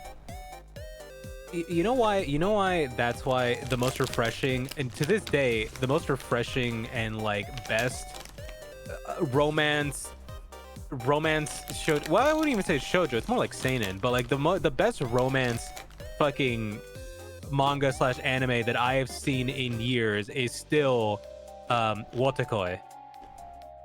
Like that one fucking rules, because literally in the first episode it's two grown adults. Yes. Yeah, honestly, I understand. I mean, to be fair, like it's also set in like an office setting for once. They're all adults, but they just promptly like, it's like- let's date. Yeah, but it's like literally about building a relationship, and it's so real. And then it's like their coworkers are are well, no, they're not married. They get married, but like it's like the coworkers are already in a relationship, and their relationship is super fucking cute because it's like it's like the thing behind it is just like amazing. And then it's like all the stuff with like the guy and like him trying to find confidence and like all that stuff. And it's like it's just good. It shows it actually portrays like how fucking awkward it is to date as an adult. Like, because it is really It is. fucking awkward to date as an adult. And it's like I, when you're getting into that stage where you're getting to know someone and actually trying to like be in a relationship with them, like it's different when you're an adult because it's like I mean, it's like you have to do there's just so many more specific things. there's just more responsibilities, and then you have this looming idea of like, well, I can't always just be in a relationship for fun, right? I eventually, you start thinking about settling down, having kids, blah blah blah. Like, not everyone thinks that way, of course, but like that's the general consensus. Yeah, but it's like there's that, and then I think the other one that like I always recommend to people when it comes to like romance, but also just like a story about like anxiety is Recovery of an MMO Junkie. I actually haven't Probably. watched that. Oh, you need to watch it. Oh, so if anybody watching the stream has not seen Recovery of an MMO Junkie, it is. I recently got reminded of it today, and I was just like, oh my god, I want to rewatch that because it was so good, and it's just it's another one about dating as an adult is hard and awkward, and meeting is the only way to make friends. So when you're a fucking nerd who doesn't leave their house, and yeah, it's good. But like, yeah, that's my whole thing with like romance stuff. And I've moved past high school romance anything except Horimiya. That one's good. Horimiya's great. Horimiya is That's great. the one. I mean, because That's the one high school romance one where I'm like, go watch Horimiya. That one's actually really good and is more of a realistic portrayal of teenage romance. yeah, because they actually get together, but like, you see them get close, you see them finally get together, and then they stay together for like the rest of like the story. Yeah, it's good, and it's not like it's not the awkward like, oh, I wonder if they like me. No, it's like the characters literally go, yeah, I like you so much actually. Like that's like literally the whole fucking premise of and the then, show. and then there's the fact that they do fuck. Yeah. But like they're teenagers, they're teenagers. They're a couple. They're of course gonna be a little bit horny. That's honestly normal. That's normal. Yeah, exactly. That's what I mean. It's like a realistic portrayal of fucking like teenage relationships. It's like, yeah, it's awkward, it's weird, and it's horny, and that's just how it is. Like, and I'm glad that there's stuff like that exists because, like, man, slow burn shoujo romance stuff really is getting old, and like, I'm glad that we're seeing less and less of it now, and more of like dramatic or realistic portrayals of stuff like that, Honestly, you do kind of get tired of like shoujo mangas where it's like, oh, they need to have conflict at every single turn. When it's like, not all relationships have conflict at every single turn. I'm sorry to say, everyone just has a normal day. They go on dates. Maybe they have a little bit of arguments, but like they're so tiny and minuscule, it doesn't even matter. That's real portrayal of relationships. Not every relationship is perfect, but not every relationship is like there's a fucking love triangle. One person goes away, but then they come back, and now, but you've been dating this other person, but now you still have feelings for this person. It's like, bro, I'm done with that bullshit, man. Can I just have like a straightforward relationship where it's just I can enjoy a couple as is? Yeah. Well, that is our rant on tropes that we do not like in anime. I have a couple of other ones, but this is the only one I felt Yeah. This is the only one I felt like comfortable drawing here today. Wait. But Honestly, just to also yes. like add on, like, I've been reading a manga called Sensitive Boy, and it's like, if anyone is looking up this manga, I will say there are some trigger warnings. They're not extreme, but I do feel like this manga is really good because like, it portrays a very bad situation for a male high school student who ends up in a situation where he was touched very badly by a female teacher. And it shows that there are ramifications. He's not a typical male student who's like, oh, I enjoy this. No, he's traumatized. He has PTSD after that situation, it became a huge event, and he was again, he was severely traumatized by it. But what I liked about the manga is that they don't portray this as like a as as this they don't portray it like as you would think. Like, he has a group of friends who support him and try their best to like help him move on. They're so sweet to him and just very nice, and they even end up going into like the same high school as him because they're worried about him. But they don't push him into like a situation where, oh, he has to face his fears, he has to go on a date with girls, because no, he knows that he does eventually have to move on. So he just tries his best to go on a date with the girl he meets. But then, his trauma surfaces at times whenever girls touch him. It is like, I feel like we need more mangas like that, where it's like they explore certain ramifications of certain incidents and how like things happen to guys as well. Not everyone. I think it's just more realistic and down to earth portrayals of bad situations instead of slapstick comedy. Oh ho ho, Right, like big booby teacher or whatever. It's like I do think that there is more of a like room for like more realistic and like more relatable portrayals of stuff like that. Now, like we're seeing more of it now, and even not even like a realistic way, but even like metaphorical ways. Like, one of the most infamous mangaka is Inio Asano, who does a lot of stuff like that.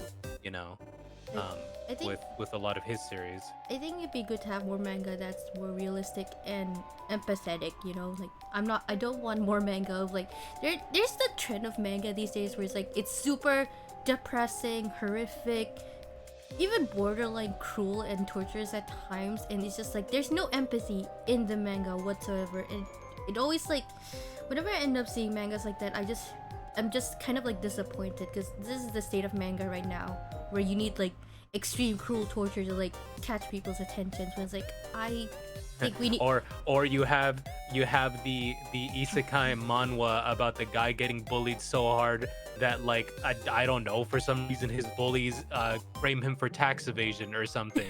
And I'm like, what fucking level of bullying is this? Like, what is happening here? right. It's like stuff like that where you're just like like okay, this feels like a federal crime, and we're just like, oh, he's just getting bullied, and it's like, The funny thing is that the funny thing is that, okay, he gets accused for like something super illegal, but then he counters, but then somehow he travels back in time, and then he counters it by doing an even more illegal thing. I'm just like, what? Listen, two negatives make a positive. That's how that works. But yeah, in the world of manhwa, that's how that works. I do feel like nowadays mangas and like animes, they're like two extremes now. You start having more mangas that are like actually smart, that have smart characters, that realizes that, hey, this is kind of like a trope. Let's try to avoid this. Like campfire cooking, for example. He knows he's in trouble if he keeps on sticking around.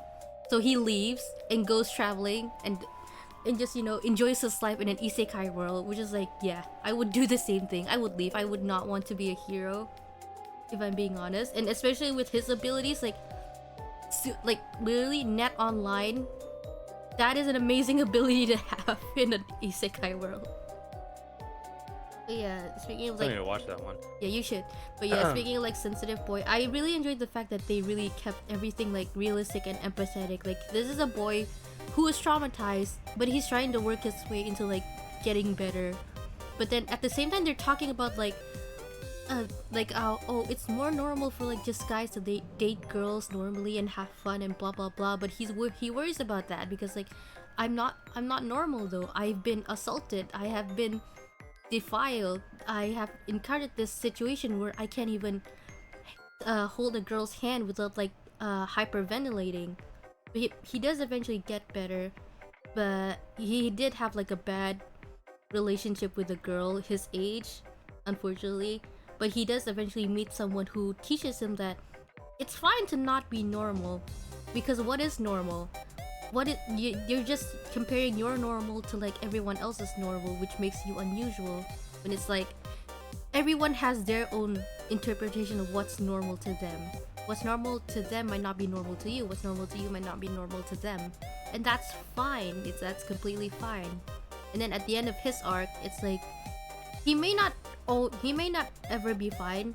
He may not ever, like get over it, but he's taking like small steps towards getting better. And it's like, yeah, that's more realistic than him like, hey, I'm completely cured. Look at me, I can date now. And it's like, no. He's just going to work on himself more. And that's more realistic than him like completely curing himself. Because he even states all of that, he's you don't know how the future is gonna be like. Um, I think so this is a very heavy subject matter that I am not readily equipped to address. It's okay. But I will say that in cases of stories like that, it is very important to read stories like that and understand that they come from a place that is portraying a more realistic and sincere version of those things, and to seek out stories like that and hear from voices that go through things like that. I think To that, understand that you're not alone and stuff like yeah, that, and that's really important. you're not alone, guys. It's always fine to like seek help. It's always fine, and it doesn't matter what gender you are. Everyone, it can happen to anyone. So if that happens, just know that you always have a support system somewhere. It just takes you reaching out to them. Yeah.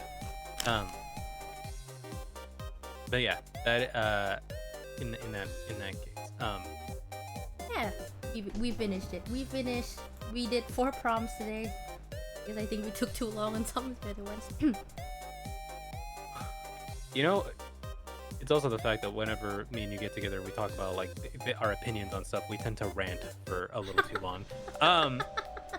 That's just the nature of things. At this point, this became half of a podcast, and then like the other half was just us drawing. But I mean, hey, that's what the people come for, right? Bada bing, bada boom. We're here to entertain you and show you some drawings. And also suddenly have opinions on something. Yeah, and then suddenly drop very heavy subject matter, and then just be like, yes, which is always important. But that being said, this is what we did today, and we got a lot done, and we showed off some on-the-fly character design skills, which is realistically, when you're in a environment where you are going to be working on character designs or you're doing stuff, you usually have a deadline. Like, you're not going to be forced to do this on the fly, but it is very good to train observational skills and to train your brain to be able to seek out a specific like theme that you're looking for, because a lot of the time when you're thinking of an idea, you could end up getting stuck because you're not quite sure where to start, right? And that's why Otome has mentioned before a mood board, which is a very useful thing. I do them from time to time, though I'm not as organized, but it's important to have things like that where you kind of gather references of things you're trying to like go for, then combine them all together and just start like throwing them. It's like throwing a bunch of stuff into a pot and then seeing what works, right? Like you're making a soup. It's like, well, what would make this soup taste better? Like, oh, I added a little bit too much salt. Maybe not so much salt next time, like something like that, right? So it's little things like that that you eventually train over time to be better at and like observe and whatnot. And I'm gonna say this right now because I think it's super important. I saw a tweet about this earlier today. Just like a sport or anything else, you need to warm up before you really get cracking on whatever it is you're doing. So if you go into drawing, right? Like if you're just drawing something, if you go into drawing like immediately without having like some kind of warm up period or something like that, you're gonna find yourself struggling a lot because you're trying to dive in right off the bat. It's important to have like a little scratchbook, sketchbook-esque like canvas or something where you're just doodling something to kind of get yourself warmed up and get the brain going. And then after that, dive into the thing that you're actually going to work on. Because if you just dive straight in, you're gonna struggle. You're gonna get frustrated with it. So it's important to give yourself that kind of leeway as well. Just like if you were to do exercise or working out or whatever, it's like it's very similar in that regard. So always take that into consideration when you are jumping into doing like artwork and stuff like that, and don't beat yourself up about it if it doesn't come out exactly how you want. It never usually does all the time, but that's why Bob Ross said it's not you it's a happy little accident. And I think that that's a perfect way to put it. Because sometimes you just accidentally stumble into something that works, and that's great. So, you Yeah, know, as you can I see, think it's important to have that outlook. yeah, as you can see, you guys saw stuck with us with like for the whole stream. You can see we were struggling this time around because we kept getting like very abstract prompts. Very abstract Yes. prompts, and it's kind of hard to interpret like some of these like anime trope you hate. How would you act honestly like draw this? So in the end, I think most of us just like decided like, you know what, let's not spend too much time on this. Let's just do this and just get it over with. It, because yeah, how would you honestly interpret something this abstract, you know? And but it's stuff like this that helps us like, you know, finally get our brain working. This is because it's an exercise. It's an exercise on how you would interpret all of these prompts. Yeah. It's super important to keep that in mind that, you know, it's not going to be perfect on the first try. And it's important to iterate as well. It's super important to keep iterating and iterating and iterating until you get the thing that you like, you know? You're not going to get everything done in a day, things that you want to do. Take your time with them. You know, if you're not feeling it that day, return to it later. Stuff like that. It's important. And I feel like, especially with the way that the internet is nowadays and the way that it kind of encourages like artists to churn out something every day and have like, you know, become these machines, it's important to remember that you don't have to do that and you can take your time, and drawing is something you learn. Hell, fucking go watch PewDiePie video on drawing, because that is a perfect example of, I was thinking about PewDiePie honestly. because that's no, but that's a perfect example of like he literally just spent 10 minutes like every other day just practicing drawing, and he got so good. Like that's the case, and that's what it is. If you have the passion, if you have the dedication, you could get better. It doesn't matter if you don't have a strong base. It's about building that base, right? And if somebody like PewDiePie can do it, which again, people are trying to be like, oh well, he's rich, he has time. It's like he spent 10 minutes. If you have 10 minutes out of your day to draw on like a little sticky note or like a notebook, you're doing something. Right. It's better than nothing. Honestly, art is all about just training your eyes, training your brain, training your hands to draw all the things that you want to draw. Like we didn't get to this point where we can draw this well because, you know, we didn't spend time. No, we spent so much time to the point where I could take a year off from drawing and come back and nothing would honestly go away because it's already so ingrained into my body on how to draw certain things. It's if again, PewDiePie can spend 10 minutes, why can't you? You can spend 10 minutes literally even at work just to doodle something. It's not that hard. Exactly. Yeah. And it's something. That's the key point. It is something, and that's the takeaway from all this. It's better to do something than to just sit there, do nothing, and complain about it. You know? So keep that in mind. I never can, and I can never answer someone when they say things like, "Oh, I don't know how to draw. How do you draw? How do you draw?" I'm just like, just draw. Just draw, Yeah. man. You got no artistic skill, build it. Fucking do Do it. it. That's that. Yeah, exactly. Just do it. Just do it. Just and that's the do point. it. You don't have fancy pencil. You don't need any of that. You got a ballpoint pen. You got like a whatever, like disposable ballpoint pen, and like a fucking. You got what you need. You don't need anything else. Just start drawing. And there you go. Just literally start So trying. Yeah, that's the key. That's the takeaway from this, and that's why like it's fun to do these kind of things. Even like, you know, it's fun to do these kind of things because it does showcase that it's like even at our level, you know, where we've been drawing for years, we still struggle. It's still a struggle to do the things that we do, and it still takes us like, you know, mental gymnastics to get to where we're at. So, you know, you're always learning. This is a never-ending journey, and if somebody tells you that they've already mastered something, they're lying. They're lying. Or they're full of themselves. Because there's always something to learn. There's always something to improve. Yeah. As long as you keep drawing like not every single day, but like give yourself time to like just draw most of you know, 10 minutes of your time, you're gonna improve slowly. Yeah, exactly. But yeah, pretty much. That's the takeaway of this. We went on a whole inspirational rant again. Look what happens. We just fucking start ranting for too long. Anyways, yeah. So we're ending stream now. We're calling it a day here, but we're gonna post Yeah. We're gonna post our end results on our respective Twitters and whatnot. Um, we still have not come up with a hashtag. We will do that. Oh, We will do that. how about just like hashtag Wheel of Art tune, whatever. You know what? We'll come up with it. We'll come up We'll with come it. up with something. We'll workshop it. Don't worry, Chad. We'll get there. We'll Anyways, post that it. being said, We'll post it with the art. You'll see it. yeah, exactly. We're gonna workshop it. Anyways, thank you so much for watching. For those of you who stayed, and if you drew along with us, when we post the hashtag, or even if you just want to add us directly, just go ahead and do that, and we will take a look at it. Yeah. But hopefully, when we decide to do this again, because we still have many more prompts, and we're gonna keep adding prompts, you will join along with us. So we're gonna try and make this more of a regular thing. So join us on this little journey of us doing this. Yay. But yeah. That's it for today. We'll see you all you guys. We'll see you guys again in another stream. Catch y'all later. Yeah, Bye. bye.